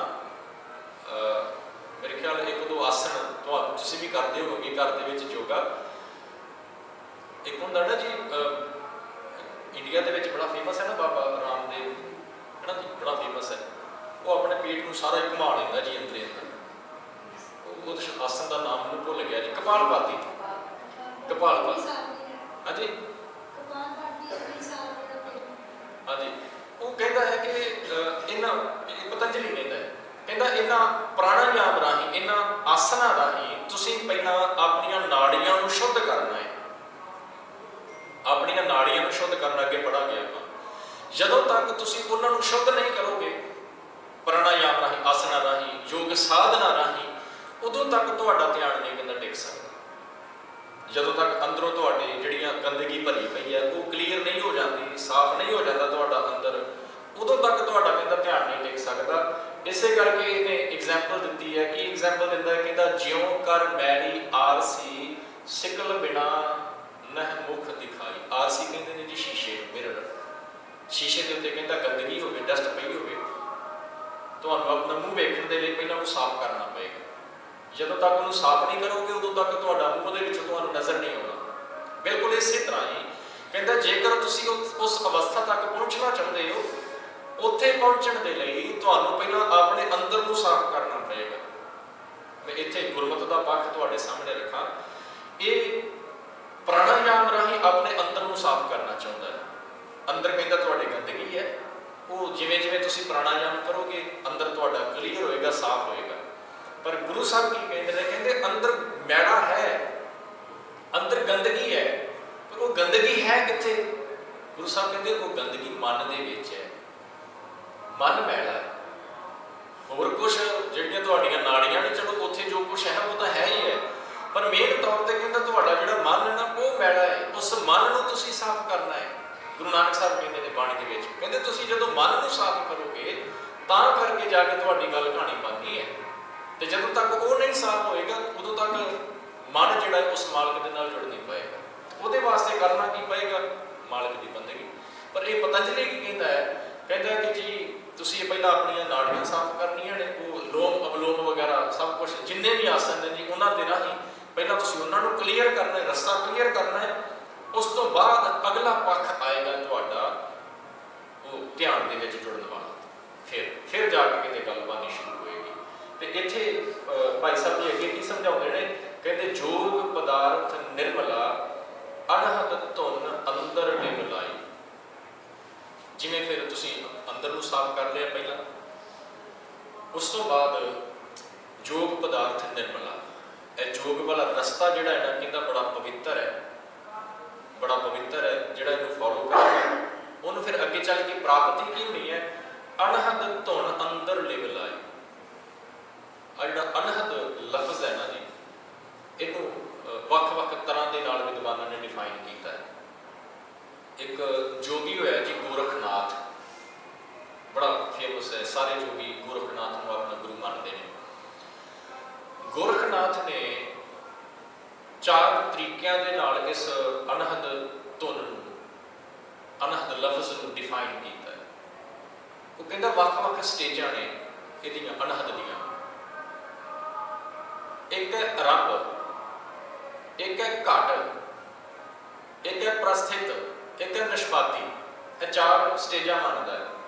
वो कहता जदों तुसीं योग साधना करते करते अगली स्टेज के विच दाखिल होंदे हो, अंदर शुद्धि हो गई तुहाडी, फिर तुहाडा ध्यान जुड़ना शुरू होता है, तुहानूं अंदर कुछ सुनाई दिंदा है। अजे तुसीं स्टार्ट कीता है आरंभ, जदों आरंभ दे विच तुसीं ते उत्थे तुहानूं कुछ सुनाई देगा। जिस तरह हाथ दे विच कोई आपां गहने पकड़े हो ना जी, ऑर्नामेंट्स पकड़े हो सोने दे चांदी दे जां कुछ होर भी, तो जदों उन्होंने आपां हाथ दे विच पकड़ के थोड़ा हिलाउने आ ते जिहड़ा साउंड पैदा होंदा है ना, जिवें चलो एक होर आपां समझ लईए झांजर हुंदी है ना, एंकलेट हुंदी जिहड़ी, वो जदों छणकदी है, जिस तरह की वो छणकार है ना, उस तरह की छणकार कहते तुहानूं वो सुनाई दिंदी है। पर सुनाई कित्थे दिंदी है? वो कहता सज्जे कंन दे विच, सज्जा राइट साइड, सज्जे कंन दे विच वो कहता तुहानूं सुनाई देगी वो छणकार। पर जदों तुसीं अगले पक्ष दे विच जाओगे, उत्थे वो साउंड जिहड़ा है ना वो चेंज हो जाएगा। तो फिर गहणियां दी छणकार तुहानूं नहीं सुनाई देगी, फिर कोई इंस्ट्रूमेंट तुहानूं सुनाई देगा। तीजे विच जाके वो इंस्ट्रूमेंट चेंज हो जाएगा। दूजे च कहता भेरी, भेरी शहनाई होंदी ना वजाउण वाली इंस्ट्रूमेंट, उस तरह की। तीजे विच पहुँच के कहता ढोलक, ढोलकी लीड़ी वजाउण वाली जिवें तबला, उस तरह की आवाज़ सुनाई देगी। चौथे विच जाके वो जिस तरह एक तारा होंदा ना वजाउण वाला, मेरे ख्याल भगत नामदेव जी की फोटो तुसीं शायद देखी होवे, जां बाबा बुल्ले शाह उन्हां दी तस्वीर देखी होवे ना, उन्होंने हाथ दे विच एक इंस्ट्रूमेंट पकड़िया होया है। उस इंस्ट्रूमेंट का नाम है एक तारा, एक तार वाला, एक स्ट्रिंग वाला। वो कहते उस तरह की वीणा की जां एक तारे की आवाज़ सुनाई देनी शुरू होती है। सो गोरखनाथ के अकॉर्डिंगली जिवें जिवें कोई ध्यान दे विच जुड़दा है, उसकी अवस्था चेंज होती है, तो साउंड भी अंदरों चेंज होना शुरू हो जाता है। आरंभ दे विच कुछ होर सुनाई दे रहे हैं, थोड़ा अगे बढ़िया वो साउंड चेंज हो गया, फिर अगे चल के होर चेंज हो गया, फिर अगे चल के चेंज हो गया। किसी ने इस अनहद के मीनिंग कर दिते, कहता कि जी एक लफ्ज होता है हद, इसका मतलब होता है कि जदों आप दो चीज़ों को टकराने, मेरा एक हाथ है, जदों दूजे दे नाल मैं इहनूं टकराया तो एक साउंड पैदा होया, इहनूं की कहते आपां जी क्लैप, आवाज़ एक पैदा हुई ना जी। वो कहता जदों दो चीज़ां आपस में टकराउंदियां ने साउंड पैदा होंदा है, वो हद है, वो हद है। किसी इंस्ट्रूमेंट को आप वजावांगे, हाथों के उत्ते मारांगे, जिहड़ा साउंड पैदा होया ना वो हद है। तो जिहड़ा साउंड बिना किसी इंस्ट्रूमेंट को वजाउण तो पैदा होंदा है, उन्होंने अनहद बोलते हैं, उन्होंने अनहद बोलते हैं। समझ लगी जी? ऊपर कीर्तन हो रहा है, भाई साहब जी हारमोनीयम वजाते पे ने अपने हाथ के नाल, उहदे सुर जिहड़े ने वो दबाते पे ने, ते साउंड पैदा हो रहा है। तबले वाला तबला बजाता पे ते साउंड पैदा हो रहा है। पर कहते जिहड़ा मालिक के मार्ग पर चलता है, जदों उसकी अवस्था चेंज होती है तो कुछ उन्होंने साउंड सुनाई देते हैं, तो वो साउंड किसी इंस्ट्रूमेंट के विचों नहीं वज रहे, वो उन्होंने इंस्ट्रूमेंट की आवाज़ नहीं है, जिहड़ा कोई इंसान किसी साइड पर बैठा होया बजाता पे, वो नहीं है। अपने आप ही जिहड़ी साउंड कन्नां दे विच गूंजण लग पैंदी है, उन्होंने अनहद बोलते हैं। एक होर विद्वान तीजी टाइप के, उन्होंने इस अनहद के होर मीनिंग किए हैं, वो मीनिंग ना जिहड़े थोड़े गुरमत के नाल ज़्यादा अटैच लगते हैं। ਉਹਦਾ ਕੀ कहना है? कहता जी कि जिमें जिमें इंसान परमात्मा की याद में जुड़ता है, चलो पतंजलि का जोड़ा अनहद नाद है वो आप समझ लिया। वो कहता कि जिमें जिमें कोई साधना करता है उन्होंने साउंड सुनाई देने शुरू हो जाते हैं। वो पतंजलि ये डेफिनेशन दिता है अनहद नाद की। वो विद्वान की कहता है, कहता जोड़ा अनहद है ना, ਜਾਂ अनहद ਜਾਂ अनहद, वैसे जोड़ा दूजी टाइप का विद्वान है, जो वो कहता ना कि बिना किसी इंस्ट्रूमेंट तो सुनाई देने वाली आवाज़, वो पांच तरह की आवाज़ बनता है। पर वो विद्वान तीजी टाइप का विद्वान की कहता है, कहते जो कोई बंदगी के जुड़ता है, जिमें जिमें वो ध्यान जुड़ता है ना मालिक के, तो उत्थे वो अनहद की मीनिंग करता है लगातार लगातार लगातार वो याद में जुड़े होने करके ना एक वखरा ही आनंद वो अंदर प्रगट होता है, एक वखरा ही आनंद वो अंदर प्रगट होता है। वो आनंद वो रस जिहड़ा कदे टुटदा नहीं है। समझो इस गल। वो कहता जदों कोई बंदगी दे विच जुड़दा है, जिवें जिवें बंदगी करदा है, बंदगी करदियां करदियां उसनूं आनंद आउणा शुरू हो जाता है। ते एक समा ऐसा भी आउंदा है जदों वो आनंद, वो रस उहदा टुटदा ही नहीं है, लगातार उहनूं आनंद आई जा रहा है, लगातार आई जा रहा है। उस रस दे विच कमी कोई नहीं आ रही, बढ़ता जा रहा है। वो जिहड़ा आनंद आ रहा है ना जी, एक रस लगातार, उस आनंद नूं वो अनहद कहंदा है। जिहड़ी अंदर मालिक दी याद लगातार कंटीन्यूअसली चलदी पई है ते वो मगन होया पिया, मस्त होया पिया उस आनंद दे विच। ते इहदा मतलब ये भी नहीं, हुण फिर मैं इत्थे पतंजलि वाल आवां। वो कहंदा समाधि विच पहुंच के शरीर च कोई हिल जुल नहीं रहिंदी, पर गुरमत की कहती है, कहते जदों आनंद तक बंदा पहुंच जाता है ना बंदगी करदा करदा, ते वो जोगी दे वांग फिर एक साइड ते हो के नहीं बैठ जाता समाधि लगा के, वो अपने दुनियावी कामकार भी नाल करदा। बड़ा वड्डा फर्क है जी। अपनी परिवारक जिम्मेवारियां निभाउंदा है, वो आनंद उहदे अंदर लगातार चलदा पिया है, उहदे विच कमी नहीं आ रही। उहदे बारे तां गुरु नानक साहब कहंदे पए ने, आपां रोजाना रहरास दे विच पढ़दे आ, जिहड़ा तीजा शब्द है रहरास साहब दा कि आखां जीवां विसरै मर जाऊं, उहदी है अवस्था बन जाती, वो रह नहीं सकदा। वो परमात्मा की याद तो बिना वो रह नहीं सकता, उसके अंदर वो आनंद, वो रस लगातार बनया रहिंदा है। इस कुछ विद्वान अनहद बोलते हैं। जिहड़ा आनंद साहब दे विच आपां पढ़दे ना जी, पहली पंक्ति, पहली पौड़ी की पहलियां पंक्तियां दो चार पढ़ ली, आनंद सुनो बड़ भागी सगल मनोरथ पूरे। हाँ जी, पार ब्रह्म पर पाया उतरे सगल विसु। आनंद पिया जिहड़ा विडभागी वाली गल है, वो आनंद नूं उत्थे अनहद कहंदे ने। हुण जदों तुसीं रहरास साहब दा पाठ करदे हो, जिहड़ी पहली पौड़ी, पहला शब्द है रहरास दा, जां जपजी साहब दे विच जाके जिहड़ी पौड़ी आउंदी है सोदर वाली, वो सोदर वाली जिहड़ी पौड़ी है उहनूं ध्यान दे नाल किते पढ़िओ, ध्यान दे नाल पढ़िओ किते उहनूं। ਉਹਦੇ ਵਿੱਚ ਜਦੋਂ ਗੁਰੂ ਨਾਨਕ ਸਾਹਿਬ ਕਹਿੰਦੇ ਨੇ ਨਾ, ਸੋਦਰ ਤੇਰਾ ਕਿਹਾ ਸੋ ਘਰ ਕਿਹਾ ਜਿਤ ਬੈ ਸਰਬ ਸੰਭਾਲੇ, ਵਾਜੇ ਤੇਰੇ ਨਾਦ ਅਨੇਕ ਅਸੰਖਾਂ ਕੇਤੇ ਤੇਰੇ ਬਾਵਣ ਹਾਰੇ। ਵਾਜੇ ਤੇਰੇ ਨਾਦ ਅਨੇਕ ਅਸੰਖਾਂ। ਦੂਜੀ ਟਾਈਪ ਦਾ ਵਿਦਵਾਨ ਕਹਿੰਦੇ ਪੰਜ ਤਰ੍ਹਾਂ ਦੇ ਨਾਦ ਹੁੰਦੇ ਨੇ, ਉਹਨਾਂ ਪੰਜਾਂ ਤਰ੍ਹਾਂ ਦੇ ਵਿੱਚੋਂ ਇੱਕ ਤਰ੍ਹਾਂ ਦਾ ਇਨਸਾਨ ਨੂੰ ਸੁਣਾਈ ਦਿੰਦਾ ਹੈ ਕੰਨਾਂ ਦੇ ਵਿੱਚ, ਜਿਹੜਾ ਕੋਈ ਨਹੀਂ ਵਜਾ ਰਿਹਾ ਪਰ ਉਹਨੂੰ ਸੁਣਾਈ ਦੇ ਰਿਹਾ, ਆਵਾਜ਼ ਕੋਈ ਸੁਣਾਈ ਦੇ ਰਹੀ ਹੈ। ਉਹ ਕੁਛ ਵੀ ਹੋ ਸਕਦਾ ਪੰਜਾਂ ਦੇ ਵਿੱਚੋਂ, ਕਿਸੇ ਸਿਤਾਰ ਦੀ ਆਵਾਜ਼ ਹੋ ਸਕਦੀ ਹੈ, ਕਿਸੇ ਘੜੇ ਦੀ ਆਵਾਜ਼ ਹੋ ਸਕਦੀ ਹੈ, ਵੀਣਾ ਦੀ ਆਵਾਜ਼ ਹੋ ਸਕਦੀ, ਕੋਈ ਵੀ ਹੋ ਸਕਦੀ ਪੰਜਾਂ ਦੇ ਵਿੱਚੋਂ। ਪਰ ਗੁਰੂ ਨਾਨਕ ਸਾਹਿਬ ਕੀ ਕਹਿੰਦੇ ਨੇ, ਕਹਿੰਦੇ ਜਿਹੜਾ ਆਨੰਦ ਦੇ ਵਿੱਚ ਪਹੁੰਚ ਗਿਆ ਨਾ, ਉਹਨੂੰ ਫਿਰ ਅਨੇਕਾਂ ਹੀ ਵਾਜੇ ਸੁਣਾਈ ਦਿੰਦੇ ਨੇ। ਇੱਕ ਦੋ ਪੰਜ ਦੀ ਗੱਲ ਹੀ ਨਹੀਂ ਕੀਤੀ ਗੁਰੂ ਨਾਨਕ ਸਾਹਿਬ ਨੇ ਉੱਥੇ। ਵਾਜੇ ਕੀ ਕਹਿ ਰਹੇ ਨੇ ਜੀ, ਸੋਦਰ ਕਿਹਾ ਸੁਕਰ ਕਿਹਾ ਜਿਤ ਬੈ ਸਰਬ ਸੰਭਾਲੇ, ਵਾਜੇ ਤੇਰੇ ਨਾਦ ਅਨੇਕ ਅਸੰਖਾਂ, ਜਿਨ੍ਹਾਂ ਦੀ ਗਿਣਤੀ ਨਹੀਂ ਹੋ ਸਕਦੀ, ਇੰਨੇ ਵੱਜਦੇ ਪਏ। ਉਹ ਸਭ ਕੁਝ ਉਹਨੂੰ ਸੁਣਾਈ ਦਿੰਦਾ। ਸੁਣਾਈ ਦੇਣ ਦਾ ਮਤਲਬ ਇੱਥੇ ਉਹ ਆਨੰਦ ਨੂੰ ਮਾਣਦਾ ਪਿਆ ਹੈ। ਉਹ ਫਿਰ ਜਦੋਂ ਸੂਰਜ ਵੱਲ ਦੇਖਦਾ ਨਾ, ਉਹਨੂੰ ਸੂਰਜ ਵੱਲ ਦੇਖ ਕੇ ਵੀ ਆਨੰਦ ਆਉਂਦਾ ਹੈ। ਕਿਉਂ ਆਉਂਦਾ ਹੈ ਆਨੰਦ? ਕਿਉਂਕਿ ਉਹ ਇਹ ਗੱਲ ਸਮਝਦਾ ਹੈ, ਮਾਲਕਾ ਜੇਕਰ ਇਹ ਸੂਰਜ ਚਮਕਦਾ ਪਿਆ ਨਾ, ਇਹਨੂੰ ਚਮਕਾਉਣ ਵਾਲਾ ਤੂੰ ਹੈ। ਪਾਣੀ ਚੱਲ ਰਿਹਾ ਨਦੀ ਦਾ, ਪਾਣੀ ਚੱਲਦਿਆਂ ਚੱਲਦਿਆਂ ਕਿਸੇ ਪੱਥਰ ਦੇ ਨਾਲ ਟਕਰਾਉਂਦਾ ਹੈ।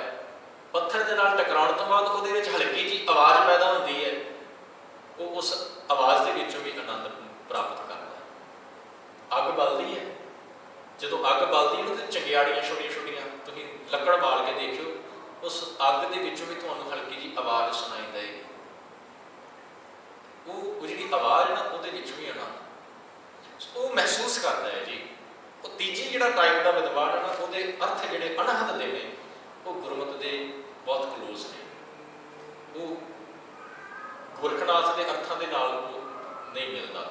ਦੂਜੀ ਟਾਈਪ ਦੇ ਅਰਥ ਜਿਹੜੇ ਨੇ, ਪੰਜ ਤਰ੍ਹਾਂ ਦਾ ਨਾਦ ਸੁਣਾਈ ਦਿੰਦਾ ਨਹੀਂ, ਉਹਦੇ ਨਾਲ ਨਹੀਂ ਮਿਲਦਾ। ਇੱਥੇ ਤਾਂ ਹਵਾ ਚੱਲਦੀ ਹੈ, ਪੱਤੇ ਹਿਲਦੇ ਨੇ, ਉਹ ਜੁੜਿਆ ਹੋਇਆ ਤਾਂ ਉਹਦੇ ਵਿੱਚ ਵੀ ਆਨੰਦ ਮਾਣਦਾ ਹੈ ਜੀ। ਉਹਨੂੰ ਤਾਂ ਉਹ ਵੀ ਸੁਣਾਈ ਦਿੰਦਾ, ਉਹਦੇ ਵਿੱਚੋਂ ਵੀ ਉਹਨੂੰ ਆਨੰਦ ਦੀ ਪ੍ਰਾਪਤੀ ਹੁੰਦੀ ਹੈ। ਸੋ ਇੱਥੇ ਕਹਿ ਰਹੇ ਨੇ, ਕਹਿੰਦੇ ਜੋਗ ਪਦਾਰਥ ਨਿਰਮਲਾ ਅਨਹਦ ਧੁਨ ਅੰਦਰ ਲਿਵ ਲਾਈ। ਇੱਕ ਗੱਲ ਹੋਰ, ਲਿਵ ਲਾਈ, ਜਿਹੜਾ लफज है। ਜਿਹੜੇ ਜੋਗੀਆਂ ਨੂੰ ਜੇਕਰ ਤੁਸੀਂ ਪੜ੍ਹੋਗੇ ਨਾ, ਜਿਵੇਂ ਗੋਰਖਨਾਥ ਜਾਂ ਹੋਰ ਕਈ ਜੋਗੀ ਹੋਏ ਨੇ, ਉਹਨਾਂ ਨੂੰ ਤੁਸੀਂ ਪੜ੍ਹੋਗੇ ਤੇ ਉਹਨਾਂ ਨੇ ਵੱਖ-ਵੱਖ ਤਰੀਕੇ ਦੇ ਨਾਲ ਡਿਫਾਈਨ ਕੀਤਾ ਹੈ। ਉਹ ਕਹਿੰਦੇ ਨੇ ਕੋਈ ਐਸੀ ਸਟੇਜ ਹੁੰਦੀ ਹੈ ਜਦੋਂ ਤੁਹਾਡੀਆਂ ਅੱਖਾਂ ਖੁੱਲੀਆਂ ਨੇ ਤੇ ਤੁਸੀਂ ਇੱਕ ਪੁਆਇੰਟ ਦੇ ਉੱਤੇ ਧਿਆਨ ਟਿਕਾ ਕੇ ਬੈਠੇ, ਇੱਕ ਪੁਆਇੰਟ ਦੇ ਉੱਤੇ ਧਿਆਨ ਟਿਕਾ ਕੇ ਬੈਠੇ, ਅੱਖਾਂ ਖੁੱਲੀਆਂ ਨੇ। ਸਪੋਜ਼ ਕਰ ਲਓ ਮੇਰੇ ਸਾਹਮਣੇ ਲਾਈਟ ਪਈ ਹੋਈ ਹੈ ਜੀ, ਮੈਂ ਬੈਠਾ ਹੋਇਆ ਚੌਂਕੜੀ ਮਾਰ ਕੇ ਤੇ ਮੇਰਾ ਧਿਆਨ ਜਿਹੜਾ ਨਾ ਬਿਲਕੁਲ ਲਾਈਟ ਦੇ ਉੱਤੇ ਹੈ, ਮੈਂ ਲਾਈਟ ਵੱਲ ਦੇਖੀ ਜਾ ਰਿਹਾ ਲਗਾਤਾਰ। ਇਹਨੂੰ ਬਿਲੀਵ ਲਾਉਣਾ ਕਹਿੰਦੇ ਨੇ। ਕੁਝ ਨੇ ਕਹਿ ਦਿੱਤਾ, ਕਹਿੰਦੇ ਜਦੋਂ ਤੁਸੀਂ ਬਾਹਰਲੇ ਧਿਆਨ ਤੋਂ ਥੋੜਾ ਜਿਹਾ ਉੱਪਰ ਉੱਠਦੇ ਹੋ, ਅੱਖਾਂ ਬੰਦ ਹੁੰਦੀਆਂ ਨੇ, ਫਿਰ ਧਿਆਨ ਪਤਾ ਕਿੱਥੇ ਚਲਾ ਜਾਂਦਾ ਹੈ? ਇੱਥੇ ਸੁਖਮਨਾ ਤੇ। 3 ਨਾੜੀਆਂ ਨੇ ਨਾ ਜੀ, ਈੜਾ, ਪਿੰਗਲਾ ਤੇ ਸੁਖਮਨਾ। ਇਹਨਾਂ ਤਿੰਨਾਂ ਦਾ ਮੇਲ ਇੱਥੇ ਹੁੰਦਾ ਹੈ, ਜਿਹਨੂੰ ਥਰਡ ਆਈ ਵੀ ਬੋਲਦੇ ਨੇ ਨਾ ਜੀ। ਇਹਨਾਂ ਤਿੰਨਾਂ ਦਾ ਮੇਲ ਇੱਥੇ ਹੁੰਦਾ ਹੈ ਤੇ ਫਿਰ ਕਹਿੰਦੇ ਧਿਆਨ ਜਿਹੜਾ ਨਾ ਉਹ ਇੱਥੇ ਚਲਾ ਜਾਂਦਾ। ਜਿਹੜਾ ਐਡਵਾਂਸ ਹੋ ਗਿਆ ਉਹਦਾ ਧਿਆਨ ਇੱਥੇ ਆ ਜਾਏਗਾ, ਉਹ ਇੱਥੇ ਧਿਆਨ ਨੂੰ ਆਪਣੇ ਨੂੰ ਟਿਕਾਏਗਾ। ਗੁਰਮਤਿ ਕੀ ਕਹਿੰਦੀ ਹੈ? ਧਿਆਨ ਟਿਕਾਉਣ, ਲਿਵ ਲਾਈ ਟਿਕਾਉਣ। ਧਿਆਨ ਬਾਰੇ ਕੀ ਕਹਿੰਦੀ ਹੈ? ਗੁਰੂ ਸਾਹਿਬ ਕਹਿੰਦੇ ਨੇ ਬਾਣੀ 'ਚ, ਕਹਿੰਦੇ ਜੇਕਰ ਬੰਦੇ ਨੇ ਬੰਦਗੀ ਕਰਨੀ ਹੈ ਤੇ ਫਿਰ ਉਹਨੂੰ ਧਿਆਨ ਕਿਸੇ ਬਾਹਰਲੇ ਪੁਆਇੰਟ ਤੇ ਟਿਕਾਉਣ ਦੀ ਜ਼ਰੂਰਤ ਨਹੀਂ। ਉਹਨੂੰ ਧਿਆਨ ਆਪਣੇ ਭਰਵੱਟਿਆਂ ਦੇ ਵਿਚਕਾਰ ਆਈਬ੍ਰੋਜ਼ ਦੇ ਸੈਂਟਰ ਦੇ ਵਿੱਚ ਟਿਕਾਉਣ ਦੀ ਜ਼ਰੂਰਤ ਨਹੀਂ। ਤੇ ਫਿਰ ਕਿੱਥੇ ਟਿਕਾਵੇ ਧਿਆਨ? ਕਈਆਂ ਦਾ ਸਵਾਲ ਹੁੰਦਾ ਜੀ ਵੈਸੇ, ਕਹਿੰਦੇ ਭਾਈ ਸਾਹਿਬ ਜੀ ਸਿਮਰਨ ਕਰਦੇ ਧਿਆਨ ਦੇ ਵਿੱਚ ਕੀ ਲੈ ਕੇ ਆਉਣਾ ਚਾਹੀਦਾ? ਕਿ ਗੁਰੂ ਨਾਨਕ ਸਾਹਿਬ ਦੀ ਫੋਟੋ ਲੈ ਕੇ ਆਈਏ, ਕੀ ਗੁਰੂ ਗ੍ਰੰਥ ਸਾਹਿਬ ਮਹਾਰਾਜ ਲੈ ਕੇ ਆਈਏ, ਜਾਂ ਕੀ ਲੈ ਕੇ ਆਈਏ? ਕਿਸ ਚੀਜ਼ ਦੇ ਉੱਤੇ ਧਿਆਨ ਟਿਕਾਇਆ ਜਾਏ? ਤਾਂ ਮੈਂ ਹਮੇਸ਼ਾ ਕਹਿੰਦਾ ਜੀ, ਮੈਂ ਆਪਣੇ ਕੋਲੋਂ ਕੁਝ ਨਹੀਂ ਦੱਸਣਾ, ਜੋ ਸਤਿਗੁਰਾਂ ਨੇ ਬਾਣੀ ਦੇ ਵਿੱਚ ਕਿਹਾ ਮੈਂ ਤਾਂ ਉਹੀ ਗੱਲ ਕਰਨੀ ਹੈ। ਤੇ ਕੀ ਕਿਹਾ ਗੁਰੂ ਸਾਹਿਬ ਨੇ ਬਾਣੀ 'ਚ? ਕਹਿੰਦੇ ਜੇਕਰ ਧਿਆਨ ਟਿਕਾਉਣਾ ਹੈ ਨਾ, ਪਤਾ ਕਿੱਥੇ ਟਿਕਾਉਣਾ ਹੈ? ਧੁਨ ਮੈਂ ਧਿਆਨ, ਧਿਆਨ ਮੈਂ ਜਾਣਿਆ, ਨਾਨਕ ਅਕਥ ਕਹਾਣੀ। ਜੇ ਮੈਂ ਬੈਠਾ ਬਾਣੀ ਪੜ੍ਹਦਾ ਪਿਆ, ਸਪੋਜ਼ ਕਰ ਲਓ ਜਪਜੀ ਸਾਹਿਬ ਦਾ ਪਾਠ ਕਰਦੇ ਹਾਂ, ਤੇ ਜਪਜੀ ਸਾਹਿਬ ਦਾ ਪਾਠ ਕਰਦਿਆਂ ਕਰਦਿਆਂ ਜੋ ਮੈਂ ਪੜ੍ਹ ਰਿਹਾ, ਜੇ ਮੈਂ ਗੁਟਕਾ ਸਾਹਿਬ ਤੋਂ ਵੇਖ ਕੇ ਪਾਠ ਕਰਦਾ ਪਿਆ ਤਾਂ ਵੀ, ਜੇ ਮੈਂ ਜ਼ੁਬਾਨੀ ਕਰਦਾ ਪਿਆ, ਕਿਉਂਕਿ ਹੋ ਸਕਦਾ ਤੁਹਾਨੂੰ ਮੈਮੋਰਾਈਜ਼ ਹੋਵੇ ਜਪਜੀ ਸਾਹਿਬ ਦਾ ਪਾਠ, ਜੇਕਰ ਮੈਂ ਜ਼ੁਬਾਨੀ ਕਰਦਾ ਪਿਆ ਤਾਂ ਵੀ ਜੋ ਲਫ਼ਜ਼ ਮੇਰੀ ਜ਼ੁਬਾਨ ਤੋਂ ਨਿਕਲਦੇ ਪਏ, ਸਪੋਜ਼ ਕਰ ਲਓ ਮੈਂ ਸ਼ੁਰੂ ਕੀਤਾ ਜੀ ਇੱਕ ਓੰਕਾਰ ਸਤਿਨਾਮ ਕਰਤਾ ਪੁਰਖ। ਹੁਣ ਇਹ ਜਿਹੜੇ ਲਫ਼ਜ਼ ਮੇਰੀ ਜ਼ੁਬਾਨ ਤੋਂ ਨਿਕਲਦੇ ਪਏ ਨੇ ਬਾਣੀ ਦੇ, ਮੇਰਾ ਧਿਆਨ ਇਹਨਾਂ ਲਫ਼ਜ਼ਾਂ ਦੇ ਵਿੱਚ ਹੋਣਾ ਚਾਹੀਦਾ। ਮੇਰੇ ਕੰਨ ਜਿਹੜੇ ਨੇ ਨਾ, ਇਹਨੂੰ ਇੱਦਾਂ ਕਹਿ ਲਈਏ, ਮੇਰੇ ਕੰਨ ਮੇਰੇ ਮੂੰਹ ਤੇ ਆਉਣੇ ਚਾਹੀਦੇ। ਜੋ ਮੈਂ ਬੋਲ ਰਿਹਾ ਉਹ ਮੈਂ ਆਪਣੇ ਕੰਨਾਂ ਦੇ ਨਾਲ ਸੁਣਾ। ਇਹਨੂੰ ਗੁਰੂ ਸਾਹਿਬ ਕਹਿੰਦੇ ਨੇ ਧਿਆਨ ਟਿਕਾਉਣਾ। ਇੱਥੇ ਧਿਆਨ ਲਗਾਉਣਾ, ਜੋ ਬੋਲ ਰਿਹਾ ਉਹਨੂੰ ਸੁਣਨਾ ਹੈ ਆਪਣੇ ਕੰਨਾਂ ਦੇ ਨਾਲ। ਤੇ ਇਹ ਕੀ ਕਹਿੰਦੇ ਨੇ? ਕਹਿੰਦੇ ਜੋਗ ਪਦਾਰਥ ਨਿਰਮਲਾ, ਅਣਹਦ ਧੁਨ ਅੰਦਰ ਲਿਵ ਲਾਈ। ਫਿਰ ਜਿਵੇਂ ਜਿਵੇਂ ਕਹਿੰਦੇ ਇਹ ਕੋਈ ਯੋਗ ਸਾਧਨਾ ਕਰਨ ਵਾਲਾ ਕਮਾਈ ਕਰਦਾ ਹੈ, ਸਾਧਨਾ ਕਰਦਾ ਹੈ, ਤੇ ਸਾਧਨਾ ਕਰਦਿਆਂ ਕਰਦਿਆਂ ਫਿਰ ਉਹ ਅਣਹਦ ਨਾਦ ਸੁਣਨਾ ਸਟਾਰਟ ਹੁੰਦਾ ਹੈ। ਫਿਰ ਉਹਦੀ ਕਹਿੰਦੇ ਸੁਰਤ ਜਿਹੜੀ ਉਹਨੂੰ ਧਿਆਨ ਜੁੜਨਾ ਸ਼ੁਰੂ ਹੋ ਜਾਂਦਾ ਹੈ। ਤੇ ਅਗਲੀ ਗੱਲ ਕੀ ਕਹਿੰਦਾ ਜੀ? ਅਸ਼ਟ ਦਸਾ ਸਿਧ ਨੌ ਨਿਧੀ, ਗੁਰਮੁਖ ਜੋਗੀ ਚਰਨ ਲਗਾਈ। ਹੁਣ ਕੀ ਹੈ ਕਿ ਧਿਆਨ ਤੇ ਲੱਗ ਗਿਆ ਜੀ, ਅੰਦਰ ਸਾਫ਼ ਹੈ, ਧਿਆਨ ਲੱਗ ਗਿਆ ਹੈ, ਅਣਹਦ ਸੁਣਨ ਲੱਗ ਪਿਆ, ਫਲ ਕੀ ਮਿਲਦਾ? ਫਲ ਕੀ ਮਿਲੇਗਾ? ਫਲ ਕੀ ਮਿਲੇਗਾ? ਮੈਨੂੰ ਕੀ ਮਿਲੇਗਾ ਹੁਣ? ਉਹ ਕਹਿੰਦੇ ਨੇ ਕਿ ਹੁਣ ਤੈਨੂੰ ਅਸ਼ਟ ਦਸਾ ਸਿੱਧ ਨੌ ਨਿਧੀ ਗੁਰਮੁਖ ਜੋਗੀ ਚਰਨ ਲਗਾਏ। ਜਿਹੜੀਆਂ ਕਰਾਮਾਤੀ ਤਾਕਤਾਂ, ਮਿਰੇਕਲਸ, ਉਹ ਮਿਲਣਗੀਆਂ। 18 ਤਾਕਤਾਂ ਮੰਨੀਆਂ ਗਈਆਂ ਨੇ ਜੀ। ਅਸ਼ਟ ਪਲੱਸ ਦਸਾ, 8 ਪਲੱਸ 10 18। 18 ਜਿਹੜੀਆਂ ਕਰਾਮਾਤੀ ਤਾਕਤਾਂ ਮੰਨੀਆਂ ਗਈਆਂ ਨੇ ਉਹ ਮਿਲਣਗੀਆਂ। ਉਹ ਕਰਾਮਾਤਾਂ ਤਾਕਤਾਂ ਪਤਾ ਕਿਹੜੀਆਂ ਨੇ? ਚਲੋ ਐਗਜ਼ਾਮਪਲ ਦੇ ਤੌਰ ਤੇ ਆਪਾਂ ਗੁਰੂ ਨਾਨਕ ਸਾਹਿਬ ਦੀ ਹਿਸਟਰੀ ਦੇ ਵਿੱਚ ਜਦੋਂ ਜਾਵਾਂਗੇ, ਤੇ ਜਦੋਂ ਗੁਰੂ ਸਾਹਿਬ ਉਦਾਸੀਆਂ ਕੰਪਲੀਟ ਕਰਕੇ ਕਰਤਾਰਪੁਰ ਦੀ ਧਰਤੀ ਤੇ ਰਹਿਣਾ ਸ਼ੁਰੂ ਕਰਦੇ ਨੇ, ਉੱਥੇ ਗੁਰੂ ਸਾਹਿਬ ਕਰਤਾਰਪੁਰ ਤੋਂ ਚੱਲ ਕੇ ਬਟਾਲੇ ਦੇ ਕੋਲ, ਬਟਾਲਾ ਸ਼ਹਿਰ ਸ਼ਾਇਦ ਤੁਸੀਂ ਸੁਣਿਆ ਹੋਵੇ, ਗੁਰਦਾਸਪੁਰ ਤੋਂ ਪਹਿਲਾਂ, ਅੰਮ੍ਰਿਤਸਰ ਤੋਂ ਗੁਰਦਾਸਪੁਰ ਨੂੰ ਜਾਈਏ ਪਹਿਲਾਂ ਬਟਾਲਾ ਸ਼ਹਿਰ ਆਉਂਦਾ ਹੈ। ਬਟਾਲੇ ਦੇ ਲਾਗੇ ਇੱਕ ਹੋਰ ਸ਼ਹਿਰ ਹੈ ਜੀ, ਉਹਨੂੰ ਕਹਿੰਦੇ ਨੇ ਅਚਲ ਬਟਾਲਾ। ਉੱਥੇ ਸ਼ਿਵ ਦਾ ਮੰਦਿਰ ਹੈ ਕਾਫੀ ਵੱਡਾ, ਤੇ ਸ਼ਿਵਰਾਤਰੀ ਦਾ ਉੱਥੇ ਮੇਲਾ ਬੜਾ ਵੱਡਾ ਲੱਗਦਾ ਸੀ, ਅੱਜ ਵੀ ਲੱਗਦਾ, ਉਹਨਾਂ ਸਮੇਂ ਦੇ ਵਿੱਚ ਵੀ ਲੱਗਿਆ ਕਰਦਾ ਸੀ। ਤੇ ਵੱਡੇ ਵੱਡੇ ਜਿਹੜੇ ਜੋਗੀ, ਸਿੱਧ ਜੋਗੀ ਜਿਹੜੇ ਉਸ ਮੇਲੇ ਦੇ ਵਿੱਚ ਪਹੁੰਚਦੇ ਹੁੰਦੇ ਸੀ। ਤੇ ਹੁਣ ਗੁਰੂ ਨਾਨਕ ਸਾਹਿਬ ਨੂੰ ਪਤਾ ਲੱਗਾ ਕਿ ਮੇਲਾ ਉੱਥੇ ਲੱਗਾ ਹੋਇਆ ਜੀ, ਤੇ ਕਰਤਾਰਪੁਰ ਤੋਂ ਚੱਲ ਕੇ ਗੁਰੂ ਸਾਹਿਬ ਉੱਥੇ ਆਉਂਦੇ ਨੇ, ਅਚਲ ਬਟਾਲੇ ਪਹੁੰਚਦੇ ਨੇ। ਇੱਥੇ ਉਹੀ ਜੋਗੀ ਜਿਨ੍ਹਾਂ ਦੇ ਨਾਲ ਵਿਚਾਰ ਪਹਿਲਾਂ ਹੋ ਚੁੱਕੀ ਹੈ ਆਲਰੇਡੀ ਸੁਮੇਰ ਪਰਬਤ ਤੇ, ਉਹਨਾਂ ਦੇ ਨਾਲ ਫਿਰ ਇੱਥੇ ਮਿਲਾਪ ਹੁੰਦਾ ਹੈ, ਤੇ ਇੱਥੇ ਫਿਰ ਵਿਚਾਰ ਹੁੰਦੀ ਹੈ। ਤੇ ਇੱਥੇ ਪਹੁੰਚ ਕੇ ਨਾ ਹੁਣ ਜੋਗੀ ਕੀ ਕਰਦੇ, ਕਰਾਮਾਤ ਉੱਥੇ ਵੀ ਦਿਖਾਉਂਦੇ ਨੇ। ਆ ਜਿਹੜੀ ਅਸ਼ਟ ਦਸਾਸਿਧ ਵਾਲੀ ਗੱਲ ਹੈ ਨਾ, ਇਹ ਕਰਾਮਾਤ ਉੱਥੇ ਵੀ ਸੁਮੇਰ ਪਰਬਤ ਤੇ ਵੀ ਦਿਖਾਉਂਦੇ ਨੇ, ਇੱਥੇ ਅਚਲ ਬਟਾਲੇ ਵੀ ਇਹਨਾਂ ਨੇ ਦਿਖਾਉਣੀਆਂ ਸ਼ੁਰੂ ਕੀਤੀਆਂ। ਕੋਈ ਹਵਾ ਝੁੱਟਦਾ ਪਿਆ, ਕੋਈ ਇੱਧਰੋਂ ਹਾਈਡ ਹੋ ਕੇ ਇੱਧਰਲੇ ਬੰਨੇ ਪ੍ਰਗਟ ਹੋ ਜਾਂਦਾ, ਕੋਈ ਕੁਝ ਕਰਦਾ ਪਿਆ, ਕੋਈ ਕੁਝ ਕਰਦਾ ਪਿਆ। ਇਹ ਤਾਕਤਾਂ ਉਹਨਾਂ ਨੂੰ ਮਿਲਦੀਆਂ ਨੇ, ਉਹਨਾਂ ਨੂੰ ਹੀ ਨਹੀਂ। ਗੁਰੂ ਸਾਹਿਬ ਬਾਣੀ 'ਚ ਕਹਿੰਦੇ ਨੇ ਕਿਸੇ ਨੂੰ ਵੀ ਮਿਲ ਸਕਦੀਆਂ ਨੇ, ਕਿਸੇ ਨੂੰ ਵੀ ਮਿਲ ਸਕਦੀਆਂ ਨੇ। ਜਿਹੜਾ ਮਾਲਕ ਦੇ ਰਸਤੇ ਦੇ ਉੱਤੇ ਚੱਲੇਗਾ ਨਾ, ਬਾਣੀ ਦਾ ਇੱਕ ਬਚਨ ਤੁਹਾਨੂੰ ਮੈਂ ਤੁਹਾਡੇ ਨਾਲ ਸਾਂਝਾ ਕਰਾਂ। ਗੁਰੂ ਸਾਹਿਬ ਕਹਿੰਦੇ ਜਿਹੜਾ ਇਨਸਾਨ ਮਾਲਕ ਦੀ ਯਾਦ ਵਿੱਚ ਜੁੜ ਗਿਆ, ਨਵ ਨਿਧੀ 18 ਸਿੱਧੀ ਪਿੱਛੇ ਲੱਗੀਆਂ ਫਿਰੇ, ਜੋ ਹਰ ਹਿਰਦੈ ਸਦਾ ਵਸਾਏ। ਜਿਸ ਨੇ ਮਾਲਕ ਨੂੰ ਅੰਦਰ ਵਸਾ ਲਿਆ, ਇਹ ਕਰਾਮਾਤੀ ਤਾਕਤਾਂ ਤੇ ਕਹਿੰਦੇ ਉਹਦੇ ਪਿੱਛੇ ਪਿੱਛੇ ਤੁਰੀਆਂ ਫਿਰਦੀਆਂ ਨੇ। ਪਰ ਉਹ ਜਿਹੜਾ ਸੱਚਮੁੱਚ ਜੁੜਿਆ ਹੋਇਆ ਹੈ ਮਾਲਕ ਦੇ ਨਾਲ, ਉਹ ਇਹਨਾਂ ਤਾਕਤਾਂ ਵੱਲ ਦੇਖਦਾ ਤੱਕ ਨਹੀਂ ਹੈ, ਕਿਉਂਕਿ ਇਹ ਮੰਜ਼ਿਲ ਨਹੀਂ ਹੈ ਉਹਦੀ। ਇਹਨਾਂ ਤਾਕਤਾਂ ਦੇ ਨਾਲ ਉਹਦਾ ਕੋਈ ਸੰਬੰਧ ਨਹੀਂ ਹੈ, ਪਿੱਛੇ ਪਿੱਛੇ ਤੁਰੀਆਂ ਫਿਰਦੀਆਂ ਨੇ। ਪਰ ਜੋਗੀ ਇਹਨਾਂ ਨੂੰ ਪ੍ਰਾਪਤ ਕਰਨਾ ਚਾਹੁੰਦੇ ਨੇ, ਇੱਥੋਂ ਤੱਕ ਉਹ ਪਹੁੰਚਣਾ ਚਾਹੁੰਦੇ ਨੇ। ਤੇ ਇਸੇ ਕਰਕੇ ਪਤੰਜਲੀ ਜੀ ਕਹਿ ਰਹੇ ਨੇ ਕਿ ਜੇਕਰ ਤੁਸੀਂ ਇਹ ਸਭ ਕੁਝ ਕਰਕੇ ਤੁਹਾਡੀ ਲਿਵ ਲੱਗ ਚੁੱਕੀ ਹੈ, ਉਸ ਤੋਂ ਬਾਅਦ ਤੁਹਾਨੂੰ ਕਰਾਮਾਤੀ ਤਾਕਤਾਂ ਜਿਹੜੀਆਂ ਨੇ ਤੁਹਾਡੇ ਜੀਵਨ ਦੇ ਵਿੱਚ ਤੁਹਾਨੂੰ ਪ੍ਰਾਪਤ ਹੋਣਗੀਆਂ। ਅਸ਼ਟ ਦਸਾ ਸਿੱਧ ਨੌ ਨਿਧੀ, ਨੌ ਨਿਧੀ ਦਾ ਮਤਲਬ ਜੀ ਵੈਸੇ ਨਿਧ ਦਾ ਮਤਲਬ ਖਜ਼ਾਨਾ ਹੁੰਦਾ ਹੈ, ਕਹਿੰਦੇ ਸਾਰੀ ਧਰਤੀ ਦਾ ਖਜ਼ਾਨਾ ਵੀ ਤੁਹਾਨੂੰ ਮਿਲ ਸਕਦਾ ਜੇਕਰ ਚਾਹੋਗੇ। ਗੁਰਮੁਖ ਜੋਗੀ ਚਰਨ ਲਗਾਈ, ਤ੍ਰੇਹ ਜੁਗਾਂ ਕੀ ਬਾਸ਼ਨਾ ਕਲ ਯੁਗ ਵਿੱਚ ਪਤੰਜਲ ਪਾਈ। ਪਤੰਜਲੀ ਜੀ ਕੀ ਕਹਿੰਦੇ ਨੇ, ਕਹਿੰਦੇ ਜਿਹੜਾ ਪਹਿਲੇ 3 ਯੁੱਗ, ਸਤਯੁਗ, ਤ੍ਰੇਤਾ ਤੇ ਦੁਆਪਰ, ਉਹਨਾਂ ਤਿੰਨਾਂ ਯੁੱਗਾਂ ਦਾ ਜਿਹੜਾ ਫਲ ਹੈ ਨਾ, ਮੈਨੂੰ ਇਸ ਕਲਯੁਗ ਦੇ ਵਿੱਚ ਹੀ ਮਿਲ ਗਿਆ। ਜੋ ਮੈਂ ਕਮਾਈ ਕੀਤੀ, ਜੋ ਮੈਂ ਸਾਧਨਾ ਕੀਤੀ, ਉਸ ਸਾਧਨਾ ਦੇ ਵਿੱਚੋਂ ਜੋ ਕੁਛ ਮੈਨੂੰ ਪ੍ਰਾਪਤ ਹੋਇਆ, ਉਹਨੂੰ ਮੈਂ ਕਹਿ ਸਕਦਾ ਕਿ ਉਹਨਾਂ ਤਿੰਨਾਂ ਯੁੱਗਾਂ ਦਾ ਫਲ ਵੀ ਮੈਨੂੰ ਇਸੇ ਯੁੱਗ ਦੇ ਵਿੱਚ ਹੀ ਮਿਲ ਗਿਆ, ਕਲਯੁਗ ਦੇ ਵਿੱਚ ਹੀ। ਫਿਰ ਮੈਂ ਕਹਿ ਦਵਾਂ ਕਲਯੁਗ ਨੂੰ ਮਾੜਾ, ਕਹਿੰਦੇ ਪਤੰਜਲੀ ਜੀ ਵੀ ਕਹਿ ਰਹੇ ਨੇ ਕਿ ਮੈਨੂੰ ਇਸ ਕਲਯੁਗ ਦੇ ਵਿੱਚ ਹੀ ਫਲ ਮਿਲ ਗਿਆ ਸਭ ਕੁਛ। ਉਹਨਾਂ ਤਿੰਨਾਂ ਯੁੱਗਾਂ ਦੀ ਗੱਲ ਹੀ ਛੱਡ, ਜੋ ਕੁਝ ਉੱਥੇ ਮਿਲਣਾ ਸੀ ਉਹ ਸਾਰਾ ਫਲ ਕਹਿੰਦੇ ਮੈਨੂੰ ਇਸੇ ਯੁੱਗ ਦੇ ਵਿੱਚ ਮਿਲ ਗਿਆ। ਹੱਥੋਂ ਹੱਥੀਂ ਪਾਈ ਹੈ ਭਗਤ ਜੋਗ ਕੀ ਪੂਰ ਕਮਾਈ। ਹੁਣ ਇਹ ਜਿਹੜੀ ਗੱਲ ਹੈ ਨਾ, ਇਹ ਪਤੰਜਲੀ ਜੀ ਦੀ ਨਹੀਂ ਹੈ, ਇਹ ਭਾਈ ਸਾਹਿਬ ਜੀ ਗੁਰਮਤਿ ਦੀ ਗੱਲ ਕਰਦੇ ਪਏ ਨੇ ਇੱਥੇ। ਕਹਿੰਦੇ ਜੋਗੀ ਜੀ ਕਹਿੰਦੇ ਨੇ ਕਿ ਜੇਕਰ ਤੁਸੀਂ ਕਮਾਈ ਯੋਗ ਸਾਧਨਾ ਕਰਨੀ ਆਰੰਭ ਕਰੋਗੇ, ਫਿਰ ਜਾ ਕੇ ਤੁਹਾਡੀ ਕਿਤੇ ਗੱਲ ਬਣੇਗੀ, ਤੁਹਾਨੂੰ ਰਿੱਧੀਆਂ ਸਿੱਧੀਆਂ ਮਿਲ ਸਕਦੀਆਂ ਨੇ, ਤੁਹਾਡੀ ਲਿਵ ਜੁੜ ਸਕਦੀ ਹੈ। ਜੇਕਰ ਤੁਸੀਂ ਪਹਿਲੀ ਉਹ ਸਾਧਨਾ ਕਰੋਗੇ, ਯਮ ਤੋਂ ਸ਼ੁਰੂ ਕਰਕੇ ਪ੍ਰਾਣਾਯਾਮ, ਫਿਰ ਅੱਗੇ ਚੱਲਦਿਆਂ ਸਮਾਧੀ ਤੱਕ ਪਹੁੰਚੋਗੇ, ਗੱਲ ਬਣ ਜਾਏਗੀ ਉਹ ਅਸ਼ਟਾਂਗ ਮਾਰਗ ਨੂੰ ਫੋਲੋ ਕਰਕੇ। ਪਰ ਭਾਈ ਸਾਹਿਬ ਜੀ ਕੀ ਕਹਿ ਰਹੇ ਨੇ, ਕਹਿੰਦੇ ਮੇਰਾ ਜਿਹੜਾ ਨਿਸ਼ਚਾ ਹੈ, ਮੇਰਾ ਜਿਹੜਾ ਵਿਸ਼ਵਾਸ ਹੈ, ਉਹ ਕੀ ਕਹਿੰਦਾ ਹੈ ਕਿ ਜੇਕਰ ਇਨਸਾਨ ਭਗਤੀ ਯੋਗ ਕਰਦਾ ਹੈ, ਭਗਤੀ ਯੋਗ ਦਾ ਮਤਲਬ ਹੈ ਭਗਤੀ ਕਰਨੀ, ਪਰਮਾਤਮਾ ਦੀ ਬੰਦਗੀ ਕਰਨੀ। ਜਿਹੜਾ ਪਰਮਾਤਮਾ ਦੀ ਬੰਦਗੀ ਕਰਦਾ ਹੈ, ਉਸ ਬੰਦਗੀ ਕਰਨ ਵਾਲੇ ਨੂੰ ਹੱਥੋਂ ਹੱਥੀਂ ਪਾਈ ਨਾਲ ਦੀ ਨਾਲ ਹੀ ਸਭ ਕੁਝ ਮਿਲਣਾ ਸ਼ੁਰੂ ਹੋ ਜਾਂਦਾ। ਮੇਰੇ ਖਿਆਲ ਮੈਂ ਪਿੱਛੇ ਜਿਹੜਾ ਕਿਸੇ ਕਲਾਸ ਦੇ ਵਿੱਚ ਜ਼ਿਕਰ ਕੀਤਾ ਸੀ, ਇੱਕ ਰਾਈਟਰ ਹੈ ਜੀ ਭਾਈ ਰਘਬੀਰ ਸਿੰਘ ਬੀਰ, ਉਹਨਾਂ ਨੇ ਕਹਾਣੀ ਇੱਕ ਬੜੀ ਪਿਆਰੀ ਲਿਖੀ ਜੀ। ਉਸ ਕਹਾਣੀ ਦਾ ਜ਼ਿਕਰ ਮੈਂ ਕੀਤਾ ਸੀ।